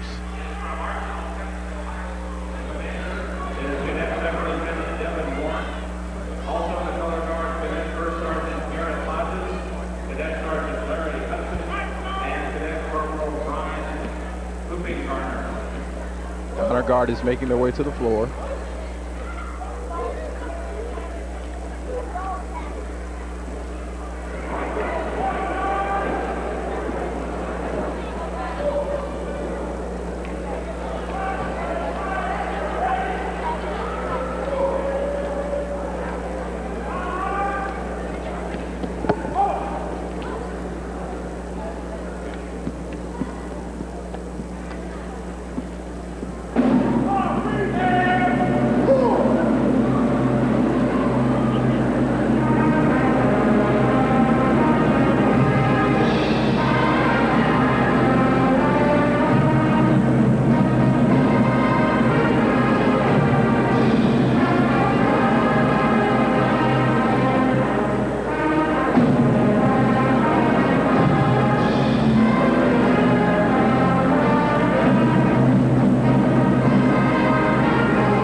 We'd like to welcome everyone tonight.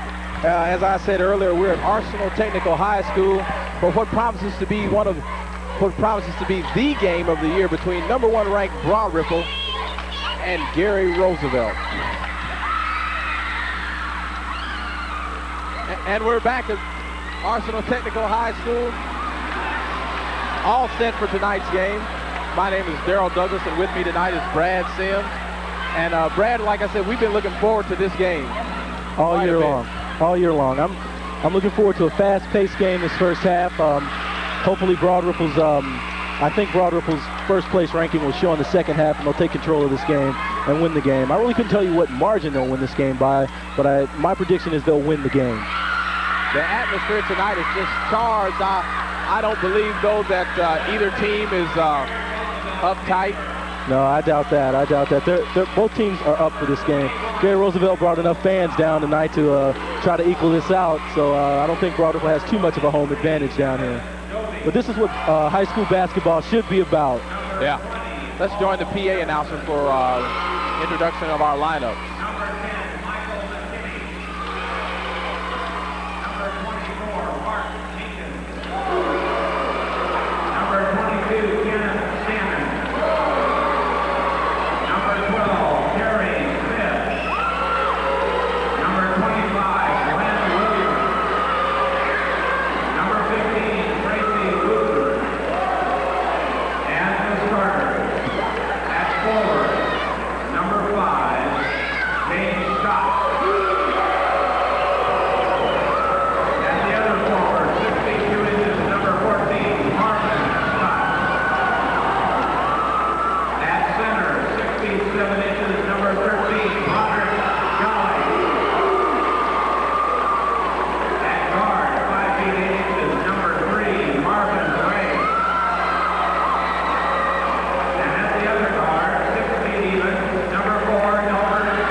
And it looks like we're all set to go tonight. Our officials for tonight's game are J.C. Burkeen and Scott Robinson. We've worked with both of these guys before. We wish them all the best. Broad Ripple. Last second huddle right there at midcourt. Both teams are coming out. There doesn't seem to be too much of a height advantage out there on the court. Broad Ripple might have the slight edge, but I don't think it'll be anything that Gary Roosevelt has to worry about. I'd have to agree with you there, Brad. And even though there's a clear height advantage there at the jump from center, Jeltz, as we've seen earlier this season, is quite a leaper. So the tip is, it could go either way. They're set to jump it up. Opening tip controlled by Gary. Rebound by Jeltz on the miss. And Lenore will bring it up. He handles the ball most of the time for the Broad Ripple Rockets. He takes it in. He goes baseline.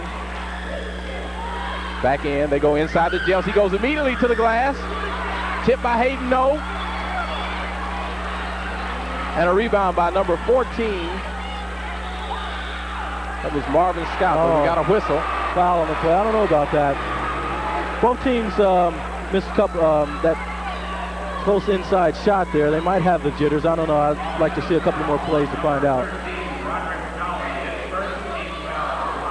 That foul was on number 13, Broderick Jolly. That's the big man.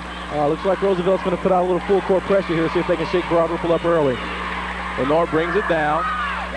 He wants to go inside to Hayden. Hayden pulls one up. In and out, no good, but there's... Tip, no. Tip.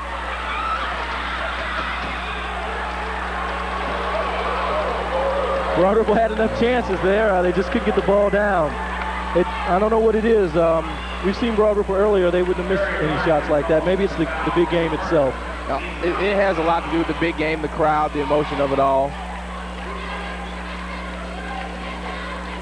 Roosevelt to inbound. And they'll bring it up. Marvin Ray controlling. Looks like he's going to be the floor general out there. And they'll get a lot of firepower from Elbert Turner. They work it to Ray. To Jolly. He can't go. To Scott. Back to Turner. He almost loses it. And back to Ray. He'll take it inside and challenge. And score. Marvin Ray. We went a whole minute and a half out here without a basket. Now Gary Roosevelt gets it pretty easily out the middle. And it looks like they're going to apply pressure after each basket. The inbound, though. I think they're going to try to take Broad Ripple out of their game early. They don't want them running on them early, because if they find out they can, they'll do it all night. Hayden for the corner, yes.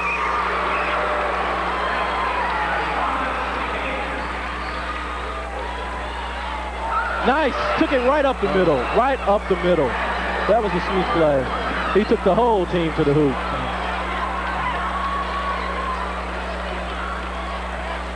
And Lenore will bring it up. 4-2, 6:03 to play in the first quarter. Hayden again. And he's off. Long rebound. And a good outlet to Elbert Turner. Good pass from Marvin Ray there. And Lenore will pull one up and score it. Non-stop action, back and forth. And we got a substitution. Walter Shelman in for Harris. Walter, the super sophomore. Walter pressing Ray. There goes Turner. He loses it. Bryant steals it. Up to Shelman. He'll challenge. He'll pull up. Good follow by Mark Lenore. And we've got a tie game at 5:21, 6 apiece. They go inside to Jolly. He'll pull up. And he missed. Rebound Bryant. He's got to hit that shot right there. He definitely has that height advantage. He's got to utilize it. Good move there by Lenore. And they're going to call a 3-second on Shelman. Yeah, you can't turn your head in this game for a minute. There's non-stop action. 5:07 left, 6 apiece. Ray will work it up. Shellman pressing.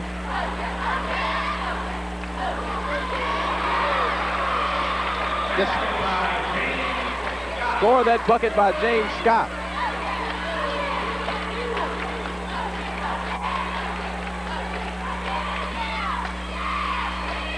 They inbound to Lenore. They try to trap it, doesn't work. Up to Shellman. In the corner to Bryant. He'll pull up. No good, but Jeltz is there for the offensive rebound and score. Jeltz is the workhorse on this club, and we've got 8 apiece. And we've got a walk. And they're going to call that a walk on Scott. It looked good. Yeah, they tried to put one too many moves on him there. Lifting up that foot's a no-no, though. They inbounds the Jeltz to Shellman. Back to Lenore. He'll work it up top.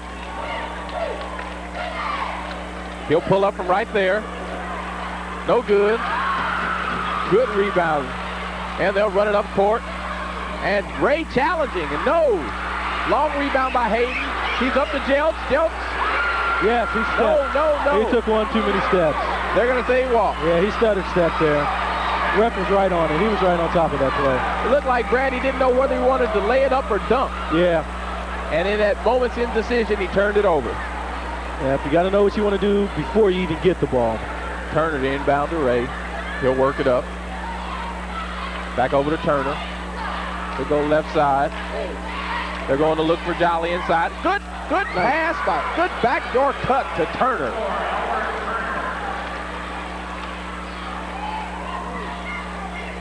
And Walter Shellman will work it up. 10-8 with 3:53 left in the first quarter in favor of the Panthers from Gary Roosevelt. I think Gary's trying to take away that transition game. They don't want Broad Ripple running that fast break on them. Broad Ripple's heralded for that. And, I think they're trying to take it away from him early so they won't use it later on in the game when it could really hurt Gary Roosevelt. I'd have to agree there, Brad. They inbound it to Lenore. He'll work it. He's Mr. Inside, Mr. Outside. Leads the team in scoring, rebounds, assists. Trying to go inside, no. And Ray will slow it down. And almost a near steal, but Scott will pull up from the baseline over Jeltz to score. 12-8. Lenore works it up. Double team. Back out to Shellman. Back to Lenore. Inside to Jeltz. Good bounce pass. And rejection city by the big man. Roderick Jolly, 6'7". And the Rockets are going to have to realize that Jolly's going to make his presence known in there. Jolly said, get that out of here. You can't throw that mess up in my face. He said, I'll send it every time. Let's get a look at that replay of that block, Brad. There he goes inside. Good bounce pass there. Look at you. He's get that out of here. He said, I own this in here. That's what he's saying. And right away, he's making his presence known. Oh, yeah, he's got to. He's got to. And looks like we're going to have a substitution. Jolly will sit down. And number 25. That'll be Glenn Williams, 6'2", 180, a senior. And looks like Coach Heflin has given Jolly some instructions over there. Yeah. Hayden at the line. He's telling him next time knock it all the way out to half court.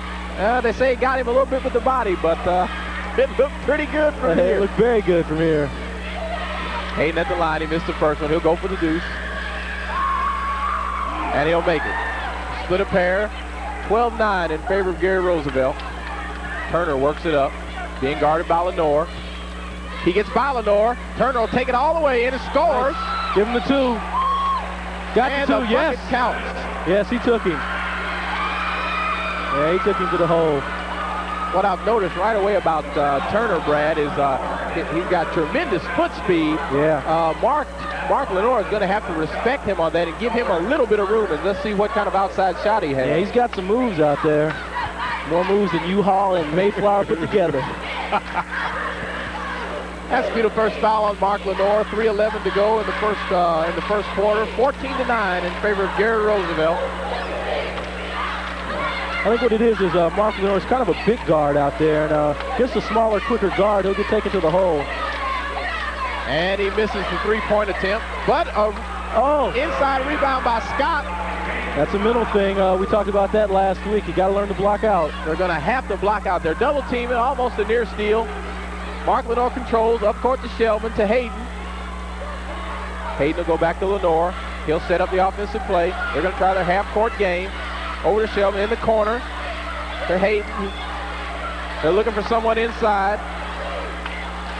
They're trying to go inside the Jelks, but they can't. Shelman will put one up from about 15. No. Rebound by Turner. He loses it inside the Lenore. He'll score it.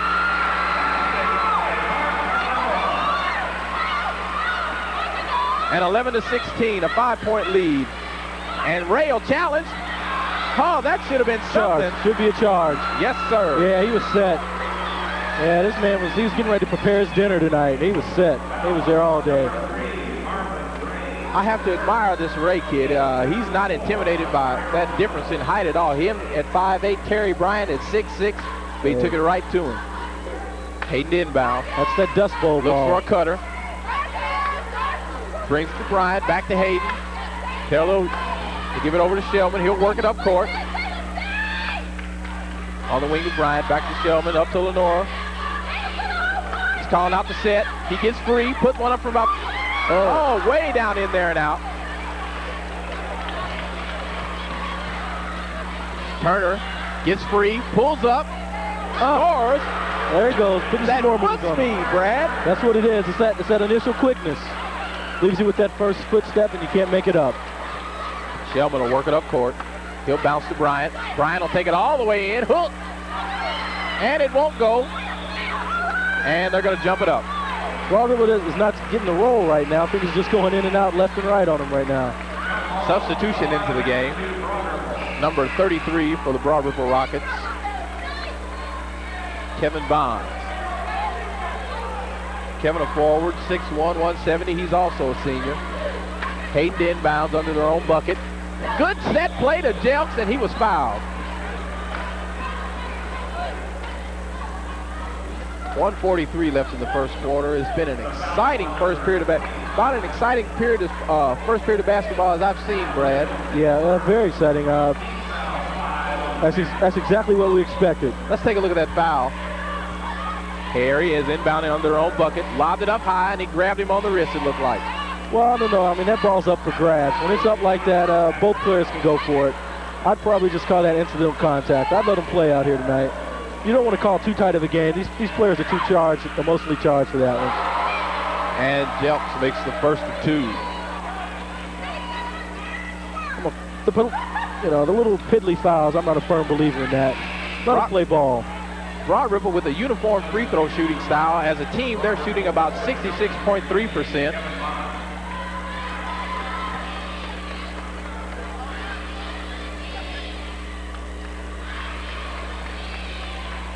And individually, Jelks is shooting 63.3, almost right or almost consistent with the team average. Turner will bring it up in the corner to Scott. He'll let one go from there and score.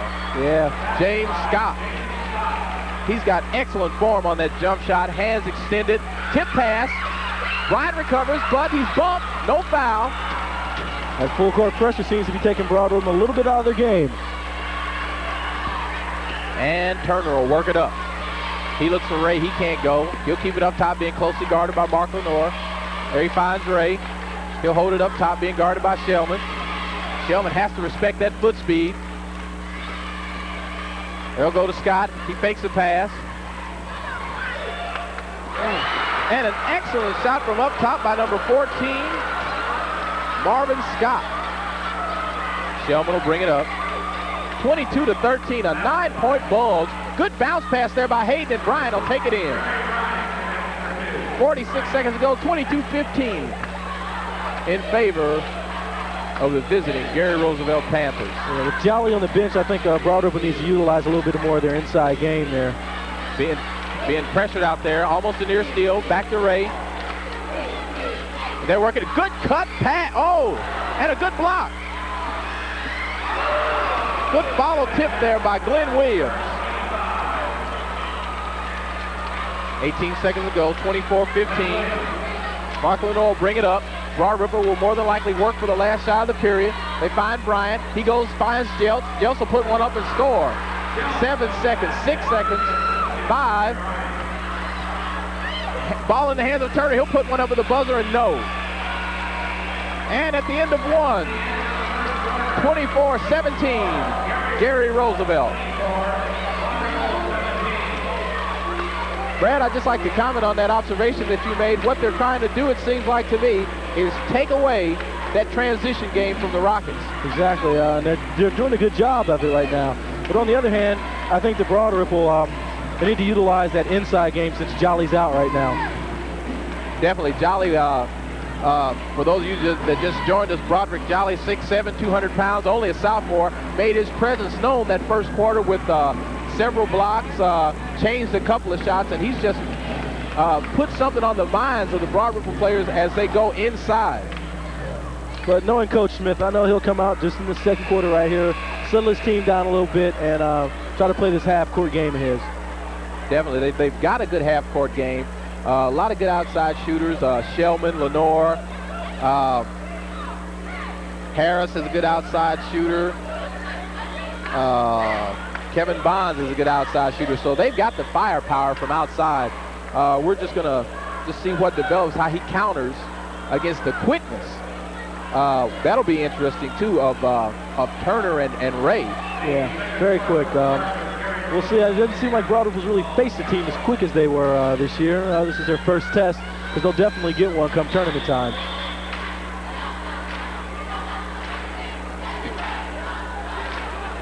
Ray will walk it up. He'll work it right side. He can't go. Let me check that left side over to Turner.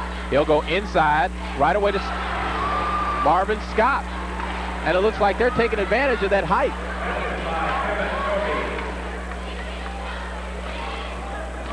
Mark Lenore will bring it up. Immediately, he's double-teamed at midcourt.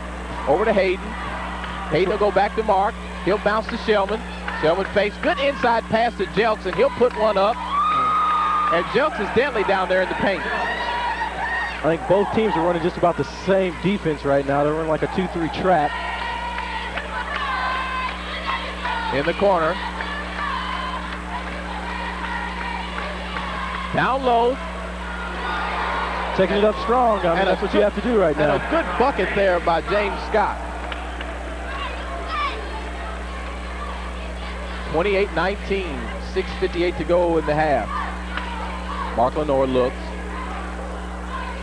Goes inside. Check that on the wing to Hayden. He'll go baseline to Shellman. Inside to Jeltz. Good pass. Good pass from. And over to Bonds. Good pass from Jeltz. Turner, he'll work it up. Being guarded by Mark Lenore. He gets by Lenore, checks it, and worked it right back up top to Ray. Over in the corner to Scott. Back to Ray, back to Turner. Takes inside, can't go, gets the drop on him right there, and a great move to the hole. This guy, Turner. Oh, they caught him on a charge there. I don't know about that one. He's got it. You can take it to his left. You cut that off. He'll take it right back to the right. Switch hand. Very quick player. And that'll be Obert's first foul. Looks like we're going to have a time called by Gary Roosevelt. With 6:11 to go in the half, 28-21 in favor of the visiting Gary Roosevelt Panthers. And Brad, I noticed right away that Gary is not, number one, not intimidated, but second, they're sticking right to their game plan that they had in the first quarter of utilizing the foot speed of their two guards and to break open something inside. Yeah, if they're to win this game, I think that'll be the key right there. First of all, to take away Broad Ripple's transition game, to take away their fast break, which they've done a good job so far. And second of all, to utilize their speed to take Broad Ripple. They're a big team. They're very quick, but not as quick as Gary Roosevelt. And they definitely need to utilize that. Take it inside and muscle it up. That's what they've seemed to do that all night. I think if they're to win this game, that's what they'll have to continue to do. Okay, the Panthers are back out on the floor. The referee goes and gets the Broad Ripple Rockets. 6:11 to go, 28-21 in favor of Gary. Yeah, Broad Ripple's a little shaken up right now. They're not used to being behind or taking out of their game at all. Let's see how they react right now. Yeah, they're, like you said, Brad, they're usually not used to being behind.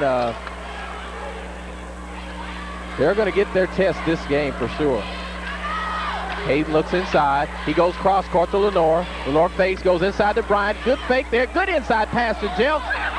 And it looks like he was submarined under there. Oh, how can you call him for the block if he's on the floor? I don't understand that call. I never have, and I probably never will. I believe they called that one particular foul because instead of holding his ground, he ducked. And it gave the appearance to the referee that he tried to submarine him. So they got him on that. Fouls on number 14 for Gary. That's Marvin Scott. Marvin's first.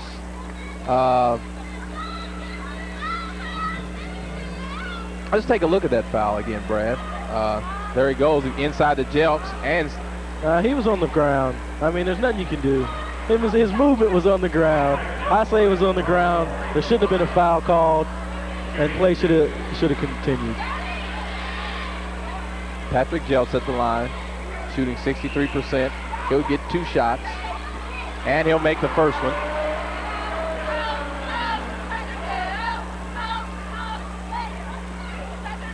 And he'll get one more, 22-28 in favor of Gary. Jelks lets this one go. In and out, no. Rebound to Scott. He'll work it up to James Scott. Over to Ray. Back to Scott. Cross court to Turner. And they're just going to be content to work it around for a while and see if they can open something up. And Scott will go baseline and challenge. No. Tip rebound to Shellman. He'll work it up court. He'll go to Hayden. In the corner to Lenore. They'll look inside the Jelks. Jelks double teamed, and there's that trap, Brad, that you were talking about. But a steal by Hayden. He'll turn and spin and score it. Nice steal. Great reaction by. That's definitely not having your head in the game. You get the steal and think everything's okay, and just when it happens, a good team will take it right back from you. Ray challenging, dishes. Let's take a look at that steal again.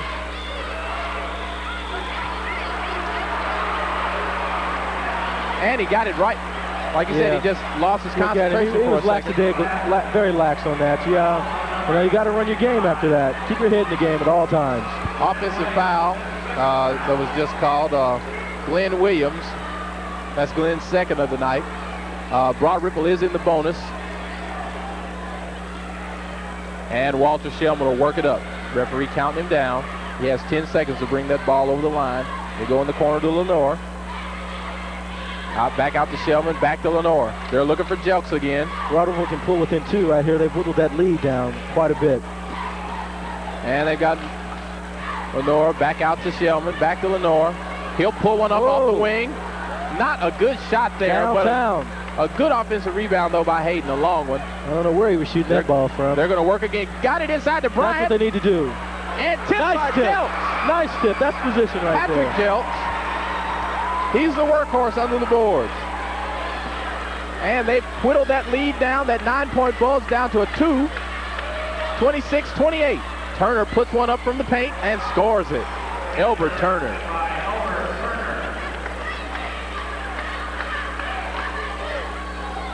You imagine there was a few college scouts at this game tonight too, Brad. Oh, yeah. There's a whole lot of talent out there on that floor, and I'm sure they're in the stands. Prior to tonight's game, Mark Lenore was mentioned as being nominated for the McDonald's All-American team, so we wish him all the best in that endeavor. Definitely.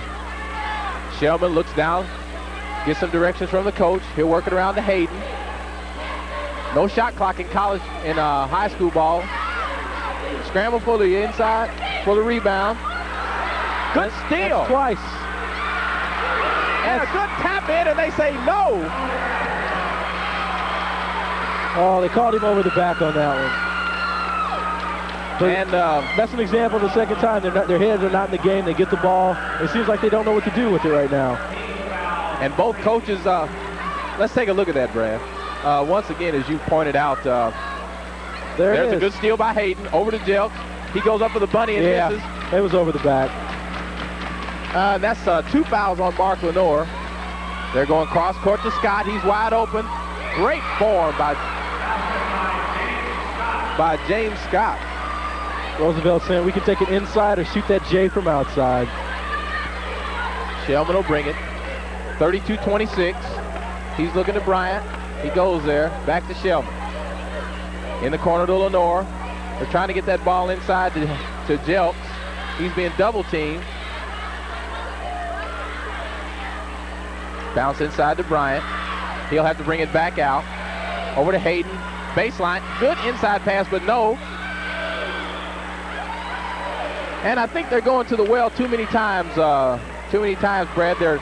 It looks like they're collapsing on that ball when it goes inside to Jelks. So what they're going to have to do maybe is fake that inside pass and kick it out to somebody either on the baseline or on the wing. Yeah. Or give it to Jelks and have him pop it out to somebody. Let someone take the jumper from out there. Or they can drive the lane and dish it off to Jelks. That foul will be called on Marvin Ray. That's Marvin's second. Broad Ripple is in the bonus. He'll be shooting 1+1. Jelks almost near perfect from the line tonight. He's only missed one.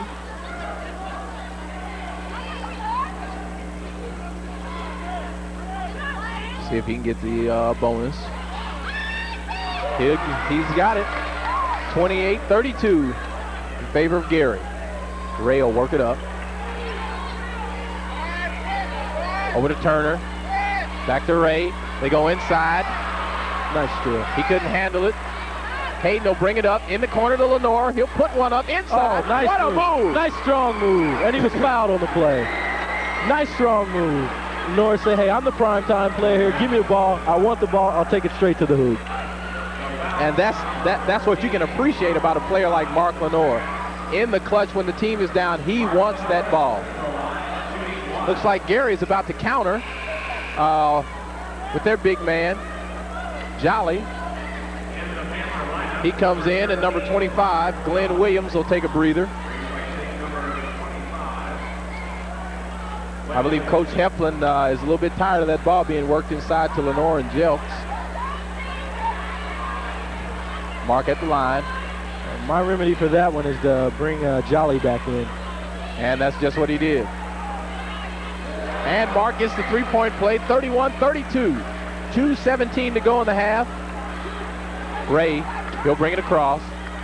Bounce to Turner. They go inside immediately to Jolly. He can't. Back to Turner. Inside to Jolly. He'll put one up. Oh. Good rebound there. I believe that was slightly blocked. He bounces it to Brian. In the corner to Mark. He'll put one up right away. In and out again. Good rebound by Jelks. Good nice feed. Yes. Bryant, and yes. That's team basketball right there. That's what you like to see. Terry Bryant, and right away Broad Ripple. 33-32. They've taken a lead. Their first lead of the game, and they're going to take double dribble. Calling double dribble. And right now it looks like the momentum has swung the way of the Broad Ripple Rockets. Yeah, they applied a little half-court pressure there, and it resulted in a turnover. But there was Mark Lenore screaming for that ball again. He just wants to put the ball up and put it in. As you said, Brad, he's a prime-time player. A couple of substitutions.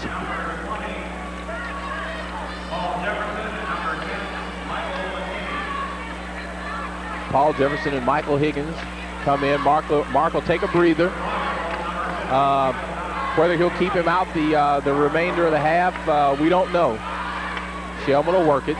Bounces it baseline, Hayden. Check that, Bryant. Back to Shellman. He goes inside the Jelks. Oh, Jelks nice with move. a great move. Nice move. Patrick Jelks. Oh, he said, hey, there's more than one primetime player on There's this a couple team. of primetime. Huh? He said, hey, I can do it all too. And looking at another primetime player, Turner. They'll work it around the horn. Scott will fake him. Take it inside. Good defense there by Hayden, but they say he got him with the body. Yeah. If he had to come down, he might have got him on the arm there. If he had to just come straight down, I think he would have been okay on that one. James Scott, a primetime player for these visiting Panthers, has exhibited some excellent form on his last couple of jump shots. I think Gary Roosevelt has to go back to that quickness game again. Try to take the guards out of the game. But it seems like Coach has tried to counter that with putting some traps on him, making him shoot that outside jumper. That'll be Hayden's first foul. Both teams are in the bonus. And he pulled up short. From what I have seen as a whole,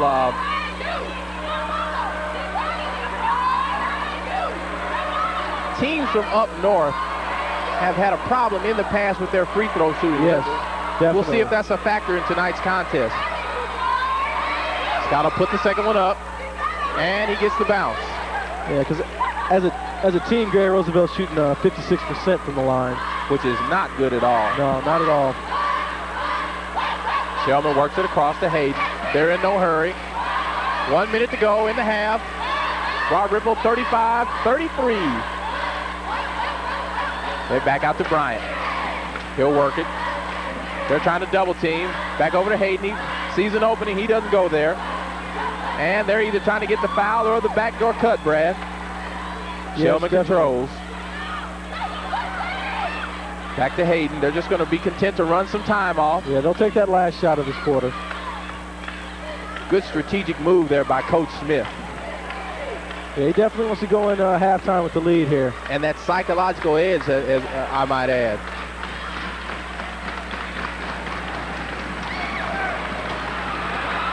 Great move! Oh, nice.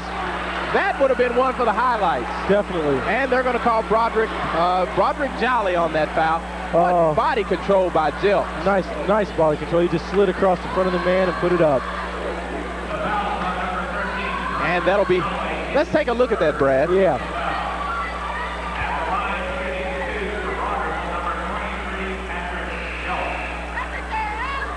We'll get a look at that one shot by Jelks a little bit later.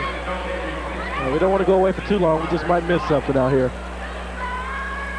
Shellman, he's the floor general out there. He huddled them together at the free throw line saying, no fouls, block out.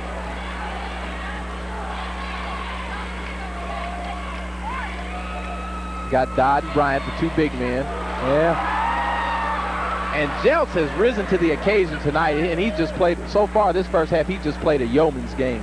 I think he knows that those scouts are out there too, and he wants to get him a little of that pub out there. Oh, I'd have to agree. And he made them both.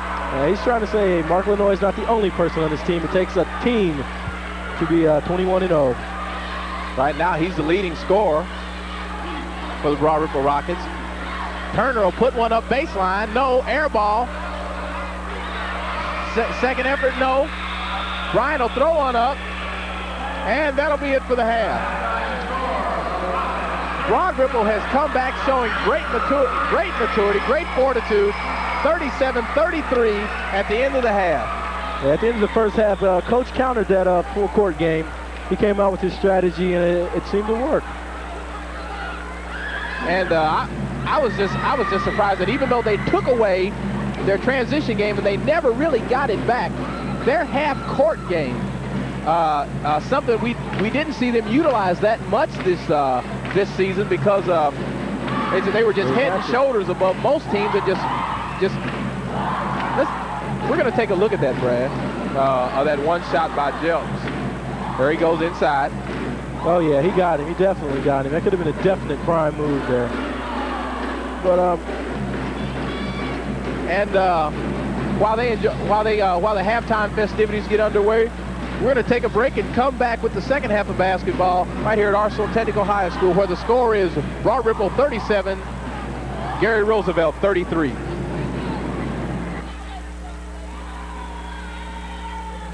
And we're back at the half. 37-33 in favor of the Broad Ripple Rockets.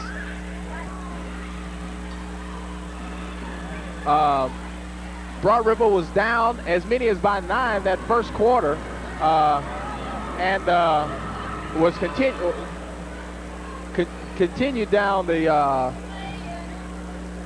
to be down most of the second half, most of the second quarter, and fought back just with some dynamic inside play by Patrick Jelks, who is right now the leading scorer with 17 points in the half.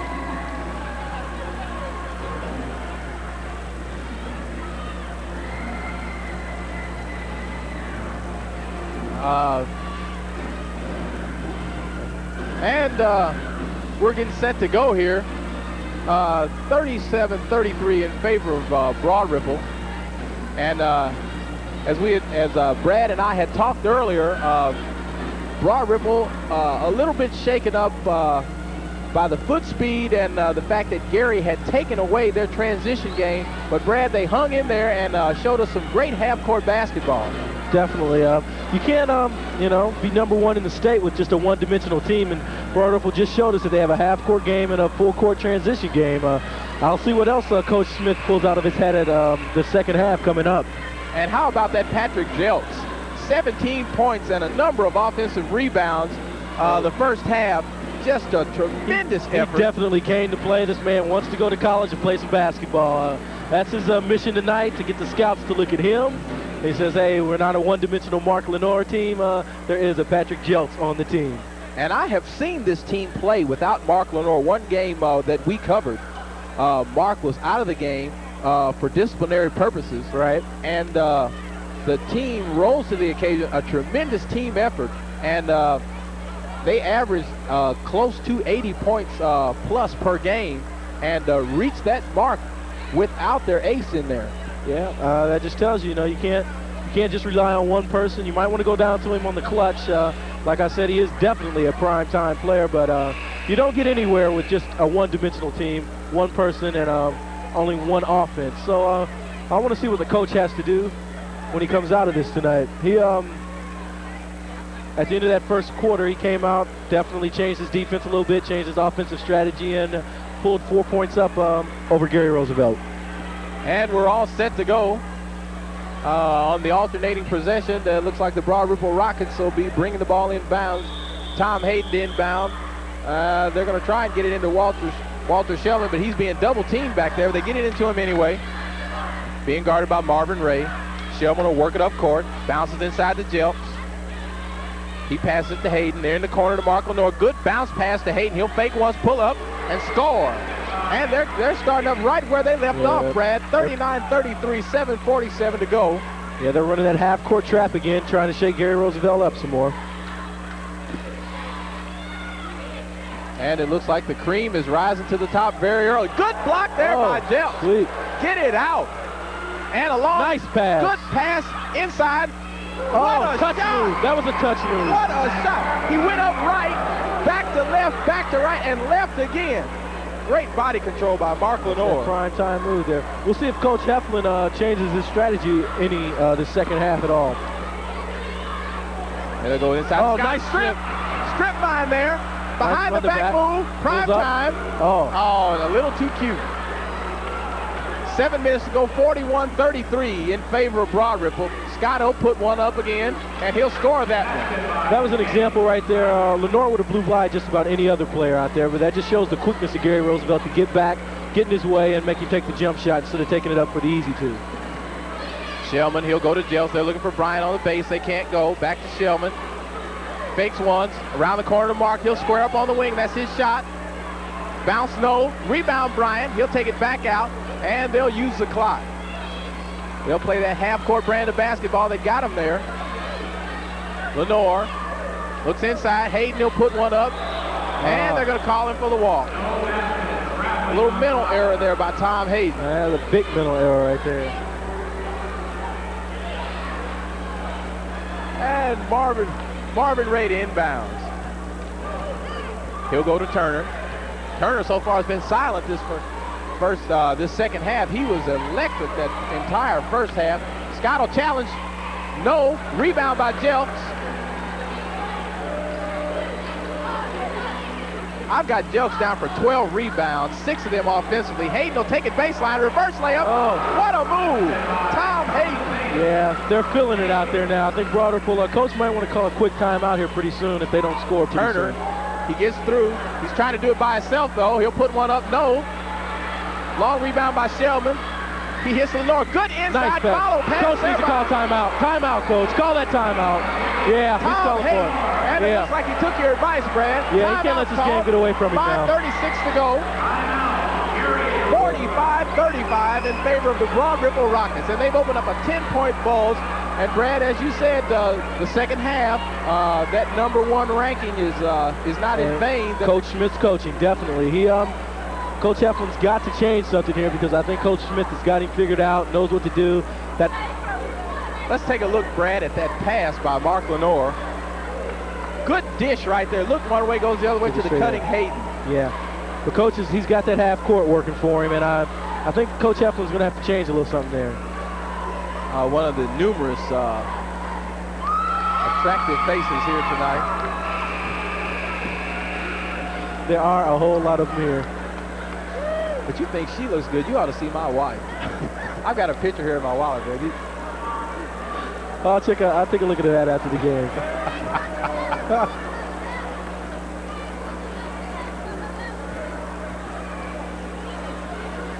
Turn it inbounds. This is what high school basketball is all about. The atmosphere here is just charged. Switching up to a little full court pressure. And it pays off. A good pass there. Hayden will fake him. Pull up. 47-35. Just when Coach Heflin thought they pull out a half court press, they pull out the full court one and turnover. And Ray will work it. Up to Scott. He can't go. They're collapsing on the ball. Ray will put one up for 15. Hard off. And long rebound there by Tom Hayden. Over to Shellman. He'll work it. Cross court. Bounce pass inside to Lenore. He'll lose it. Scott will take it down. It's a foot race. What a shot. He'll put one up. And on the follow, number 14, Marvin Scott. You got a few Scotts on this Gary Roosevelt team. Base top. They're working inside the Jelks. He bumps one. Goes inside. Patrick Jelks. Picking up where he left off the first half. 19 points, 12 rebounds. What a game this young man is having. Scott will challenge base, can't go. Stolen by Hayden. He'll slow it down. And Brad, it looks like Broad Ripple is getting that transition game back, and the Panthers don't want them to do that because they'll blow them right out of here. Definitely. They need to employ that full court press some more and see if they can create some turnovers and try to climb back in this game a little bit at a time. They going, oh, what a move by Jelks. Oh, he took it up and strong. He follows his own shot. No. Rebound. And they're going to call Ray on the bump. Marvin Ray. That was a nice move by Jelks. He just couldn't get the ball down. What an effort there by Jelks. I can't believe it. Put one up, went right under the bucket, grabbed his own reverse, and put it right back up. You know, in a big game like this, it's always someone you don't suspect will have a great game. You know, someone you don't talk about in pregame. You know, someone that's not, you know, well known comes out and has a game like this. I mean, this game's barely half over, and he's coming out like this. And we knew he was a great rebounder, but Lenore put one up and scores it. And don't let him get rolling.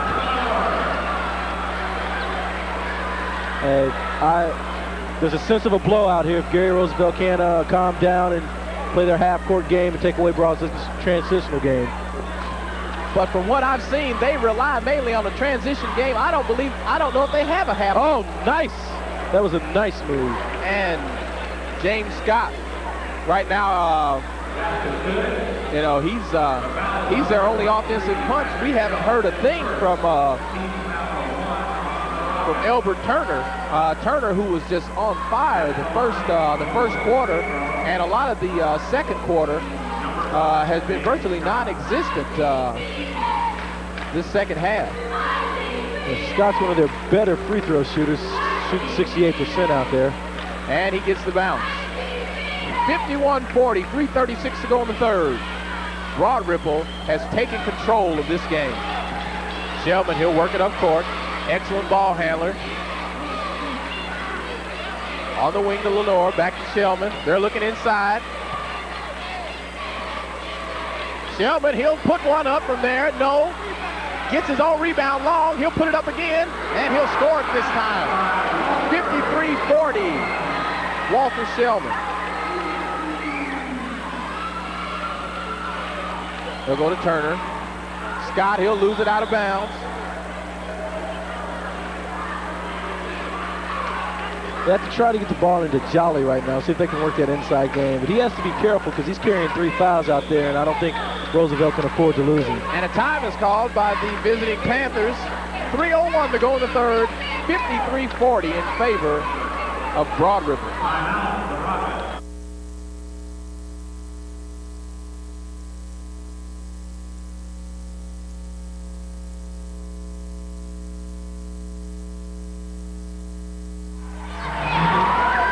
And with 3:01 to go in the third quarter, 53-40 in favor of Broad Ripple. Brad is just as you had alluded to earlier in the game. Broad Ripple has come out and taken control in the second half. Yeah, for Gary Roosevelt to get this back, to get back in this game here, they need to do what they were doing in the first quarter. Take away Broad Ripple's fast break game, because Broad Ripple's found it. I don't know where they found it at, but they found it. Pull some of that full-court pressure on them and get it inside just like that to get the 2 points. And a good bucket there by Marvin Scott. 53-42 in favor of Broad Ripple. Hayden fakes, bounces, can't go. Lenore gets it. It's got to be 3 seconds. They're going to call 3 seconds. Yeah, they were in there all day. 2:45 to go in the third. 53-42 in favor of Broad Ripple. And for Gary Roosevelt to get back in that game, they're going to have some offense from Elbert Turner. Scott. Back to Scott.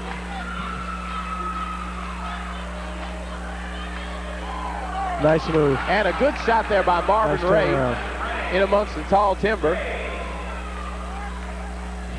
Shellman up to Bryant to Hayden. He'll bring it across. Hayden will put one up from inside and scores. Tom Hayden. I think Roosevelt needs to try to utilize Jolly. Believe it or not, he hadn't scored tonight. And a steal. Shellman will put one up for the wing. No. Inside rebound by Lenore. Back up and score. He's everywhere tonight. 57-44 in favor of Broad Ripple. And right now they're running them ragged. Turner will put one up and score. That's his first bucket of the entire second half at 140. 57-46, an 11-point bulge by the Rockets. And they're going to be content to work it around. They're not in a hurry.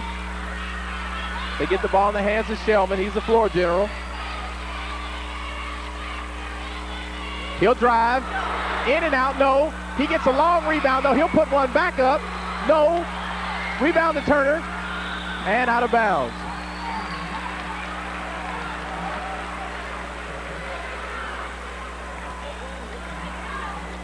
And Turner inbounds to Ray.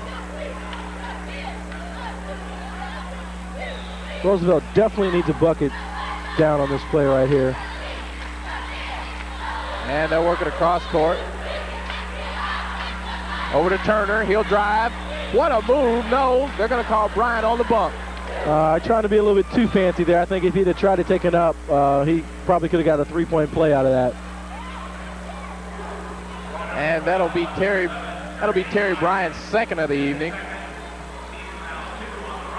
And we've got a sub coming in, number 4 for Broad Ripple, Michael Rogers. Michael is that freshman that we had heard a lot about early in the season due to a couple of academic ineligibility. He was not able to play most of the first part of the season, but he is with them the second part, and Coach Smith is pretty high on him. He must be good. Definitely. As long as they have him by tournament time, they've gone this far without him, and they can only expect good things out of him come tournament time.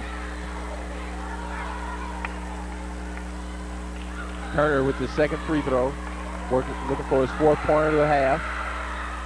No good. Authoritative rebound by Mark Lenore. Yeah, he said, hey, you know, I'm out here. You got to remember who I am. He said, I'm going to take control of this game. Hayden works it. And the freshman, he bounces in the corner. Yeah, coach is going to whittle some time off. They're going to try to take that last shot again. Bryant, not a bad ball handler for a big man. Rogers, he'll drive.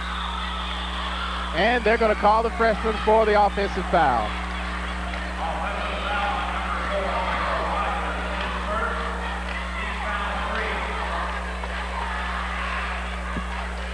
.37 seconds to go in the third period, 57-47.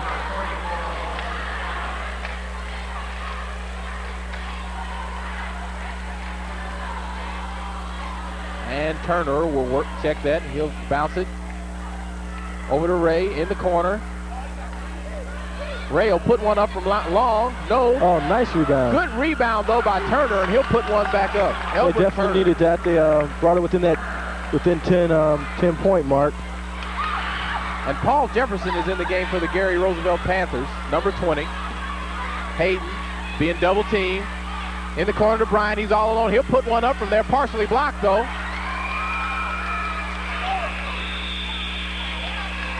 And that's the end of the third period of play.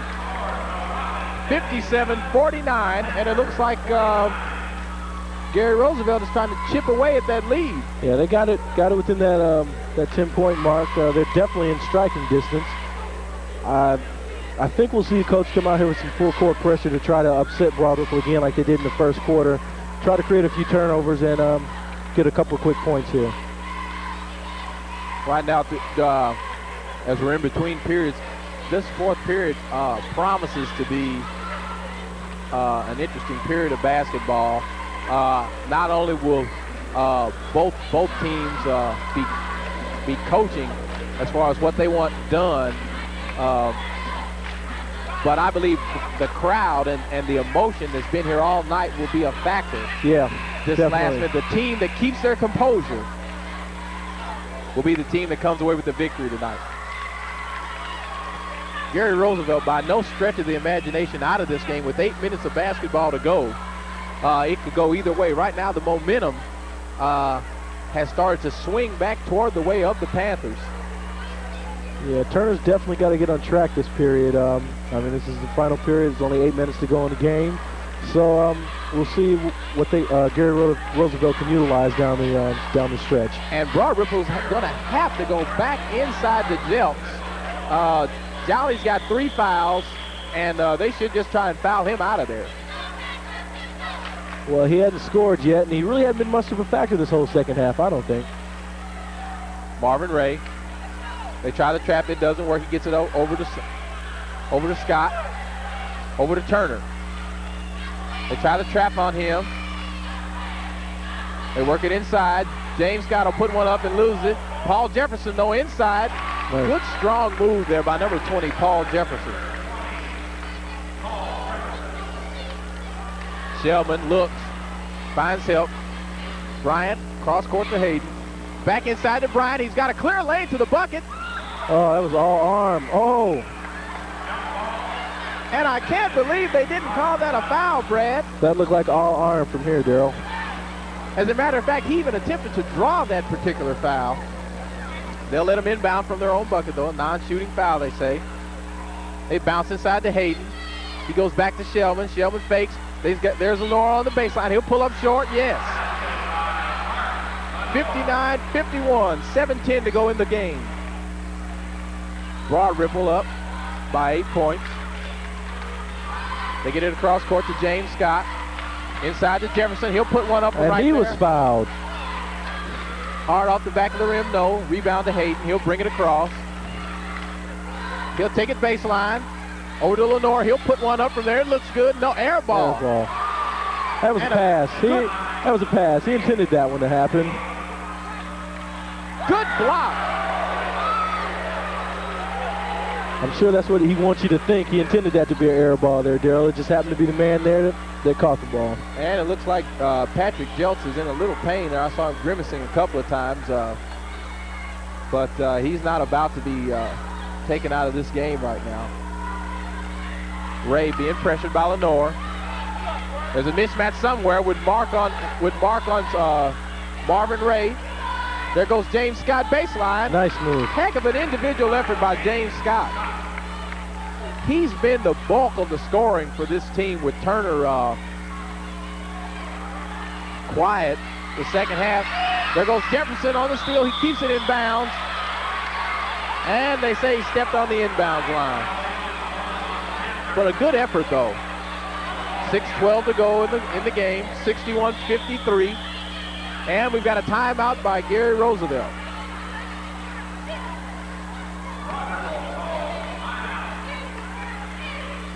Well, the arrow pointed to Gary, but the PA announcer said Broad Ripple. Doesn't matter to me. Yeah, I think Coach Smith wanted to talk it over here. They're letting they don't want Gary to climb back too close in this game. He just definitely wants to ride this 6 minutes out and go home with the victory.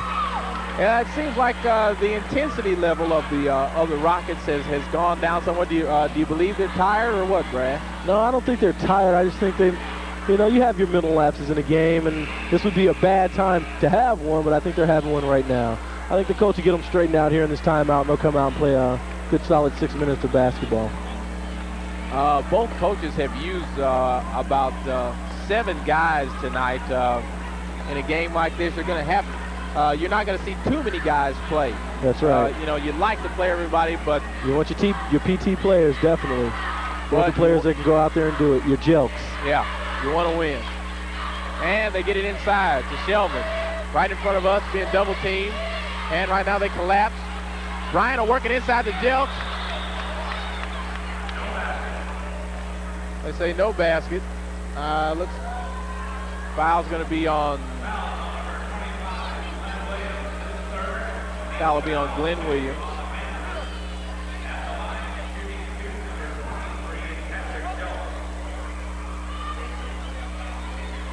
That'll be Glenn's third.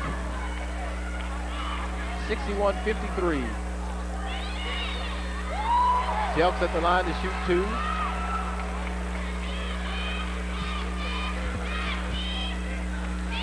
Comes his second of 2.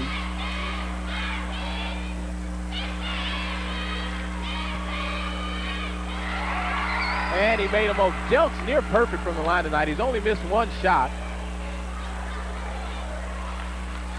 Leading the scoring here with 21 points and about 13 rebounds. Ray will put one up. Rebound by Hayden. He'll push it up, get it across the end line, and then give it back to Shellman. And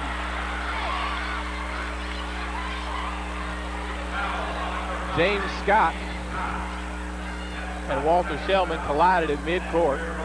He's trying to make that steal. They're trying to get in. Time's running out here on Gary Roosevelt because the clock gets down in a couple more minutes. The coach just pull it out and play that spread out offense there. 5:40 left in the game. Oh, good nice spin move by Lenore. He lost him there. Takes him all the way. Good inside pass to Jelks. He gets his own rebound, puts it right back up again. No. Rebound Lenore. Oh. And Jelks has been making the tough shot all night, and just when he gets an easy one, he blows it. I thought he was bumped a little bit myself. They're going to try and work it inside the Jelks. He can't go. Scramble. And it looks like... Oh, there was nothing called on that play. And Scott was a mile in there. It looks like he even bumped his head under that foam padding of the basket. There's a bunch of athletes out here, I'll tell you. Scott, baseline, puts one up, blocked. And they're going to call Bryant for the foul. They say he got him with the body.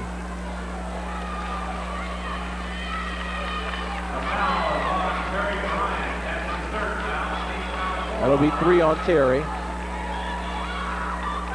Both teams with 14 fouls.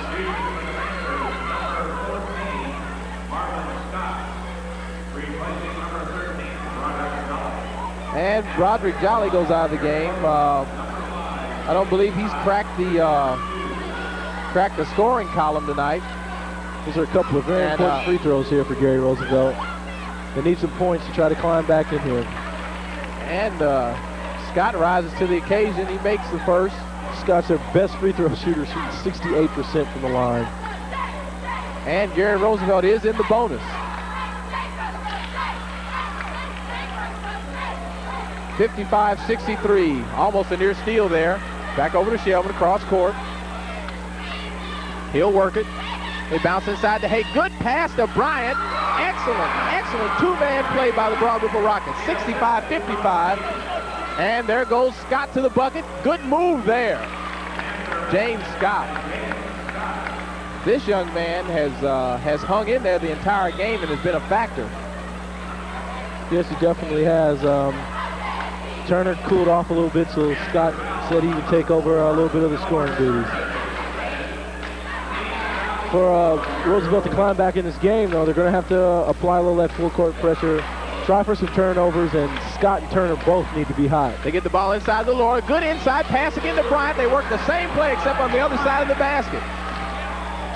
Roosevelt's a little mixed up here right now. They just don't seem to have their composure back. And like you said, Brad, there it goes. Hayden will put one up and score, and they better call a timeout.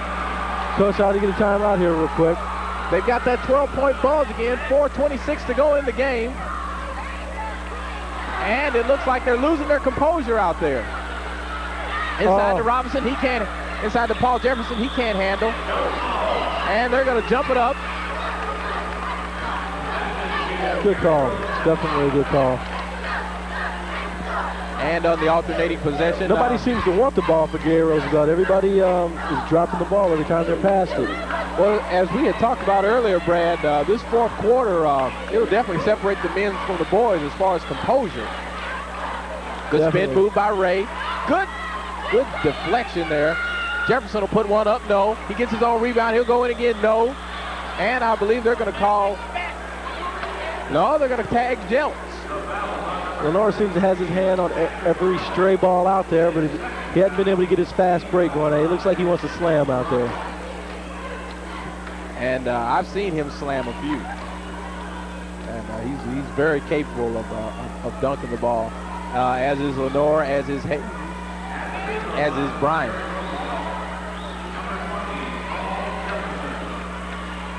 69-57. Jefferson at the line for two. He'll put the first one up, and he'll score it. And right now, Gary Roosevelt is in desperate need of turnovers. Jefferson only shooting 44% from the line. That tells the tale right there. Shellman will work it across. 4 minutes even. Good spin move there to protect the ball over on the wing to Jeltz. He'll take it baseline. He'll put one up for about 8. No. Rebound. Coach ought to pull it out here pretty soon and play that spread out offense. Shot by Turner, no. Rebound by Jeltz. Up to Lenore. Slow it up. Marks in no hurry. Pull it out. Marks in no hurry. Gets by on the steal attempt. Good inside pass there to Jeltz.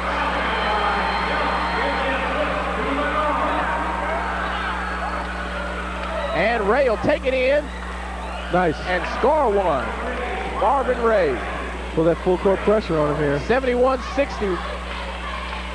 No effect at all. They're going to have to create some kind of turnovers on this full court pressure. Coach Smith definitely is going to pull it out here. Mark being double team. Gets it to Shellman. Back baseline to Lenore. He'll throw it back out top to Shellman. They look for Bryant. Over to Hayden in the paint. He'll put one up from there. No. Scott will bring it up, and they'll throw it away. Jefferson could not handle it. Yeah, I think Coach wants to pull it out here. He's looks a little upset over there on the bench. He wants them to pull it out and work some of their time off this clock. 2:53 to go, 71-60, and it doesn't look good for the Panthers. That full court pressure is just not working at all. Mark Lenore. Good inside pass to Hayden. He's all by himself for the bunny, and yes. 73-60, and Broad Ripple is about to pull away. Yeah, it's you can almost write Gary Roosevelt off here. Let's get a quick spurt. And a steal there. We might as well get the shovel, Brad, because Hayden's going to bury this one. Oh.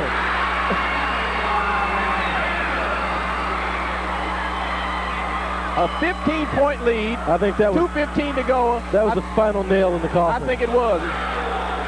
Jeltz is doing it all. Another block shot right there. This man's in every scoring column you can imagine. Patrick Jeltz, 23 points, 15 rebounds. What a game this young man is having.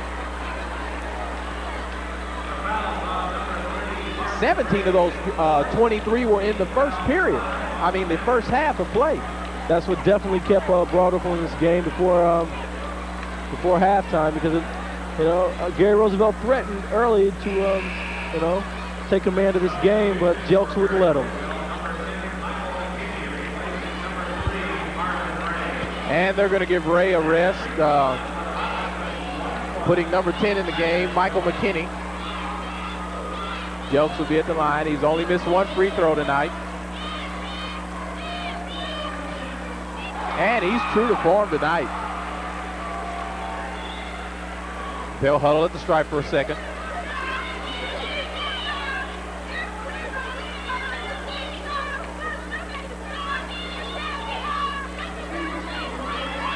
Jelks at the line for a second.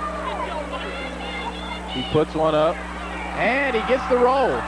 Patrick Jelks, what a game this guy's having. 25 points. Unofficially, I've got him with 15 rebounds. Scott puts one up, no. They're going to say he stepped on the end line. Oh, I was looking at that baseline. I don't think I saw it. And a 17-point bulge by the Rockets. I believe it's pretty safe to say that... Turn out the lights. The party's over. I'm pretty well. You can definitely say that. I don't see Coach Smith letting this one slip out of his fingers at all. No. And Broad Ripple will maintain that #1 ranking. And what we thought was going to be a close contest, Brad, you called it. I've got to give it to you. You said the cream would rise to the top in the second half, and that Broad Ripple would take this game over. Definitely. That's exactly what they've done. It's they've got the talent out there. I see them going all the way. And Hayden will go to the bucket. Bounce pass to Jelks, no. Coach Smith is still over there encouraging his players to keep that intensity up. He's not out to embarrass this Gary team, but at the same time, he doesn't want that mental toughness that Broad Ripple has exhibited to get away from him in the last second. They bounce it over to Turner. Turner's just been virtually non-existent the whole second half. We can credit that trapping defense of Broad Ripple. McKinney follows, no. And a scramble for the ball. It's just not falling for Gary Roosevelt now. And on the alternating possession, Broad Ripple. They can't buy a bucket right now.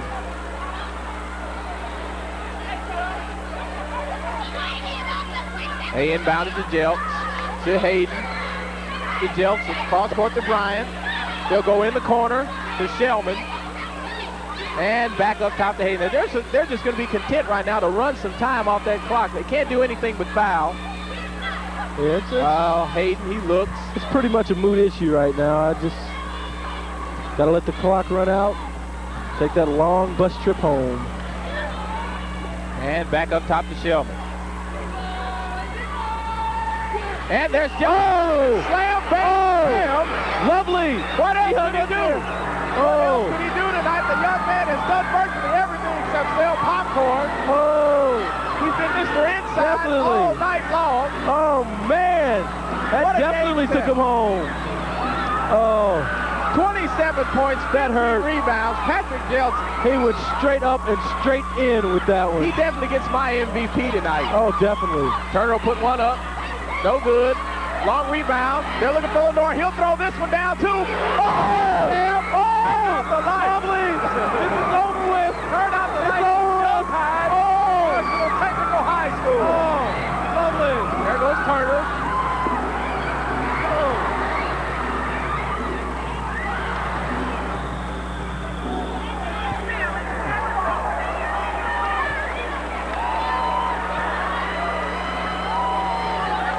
Well, you can't please. You can't please everybody. We got a few Gary Roosevelt moms a little mad, claiming that someone hung on the rim. I just know he put the ball down and in. With authority. Very much authority. 81 to 60, a blowout. We didn't think it would be, but Brad, you said a blowout was on that back burner. Let's take a look at Patrick Jelks. Oh, yeah, he hung up on that one. He hung up. He hung up on that one. And there's Jelks on the inside. And He did grab the rim a little bit, but that was just to protect That's himself right. He from was falling. being fouled. He was in the process of being fouled. You can hang on the rim and nothing will be called.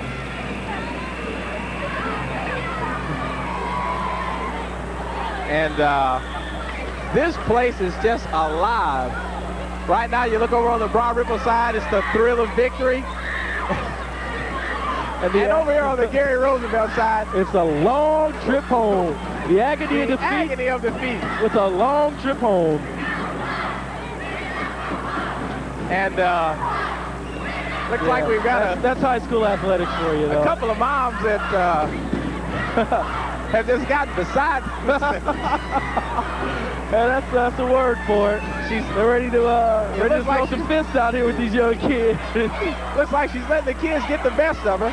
Oh, In the meantime, another steal. Rogers will take it all the way. No. He passed it away. 5 seconds ago, 81-60. Yeah, we didn't go all night with the slam. We got 2 in a row and a possible third. It's safe to say it's good night, Irene, for the Gary Roosevelt Panthers. Yeah, the fat lady's getting ready to sing.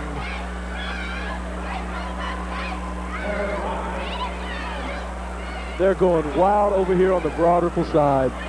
We've even got a Gary Roosevelt alumnus in the truck. One of our crew there. Well, we won't give her a hard time after the game. No, we can't do that. Not at all. She already sees the final score here. Rogers trying to crack that scoring column. He'll have one more shot with 5 seconds to go.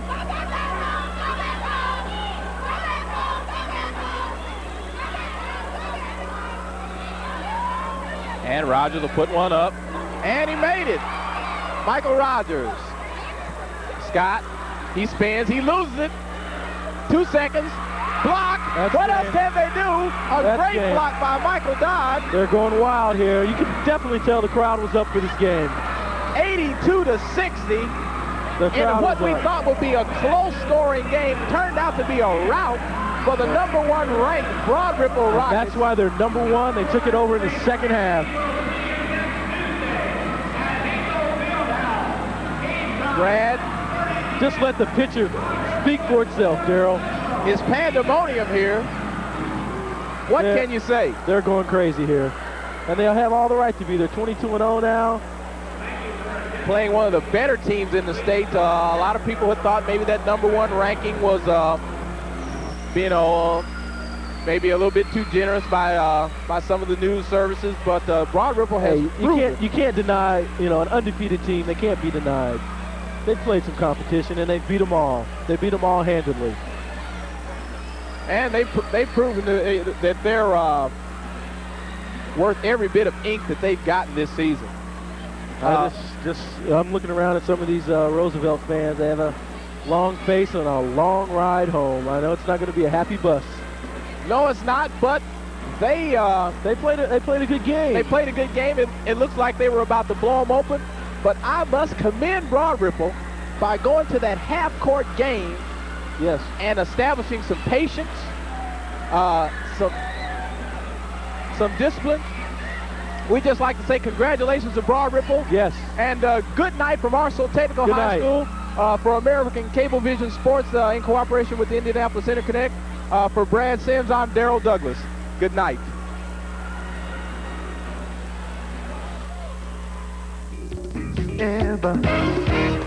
Spills before they get away.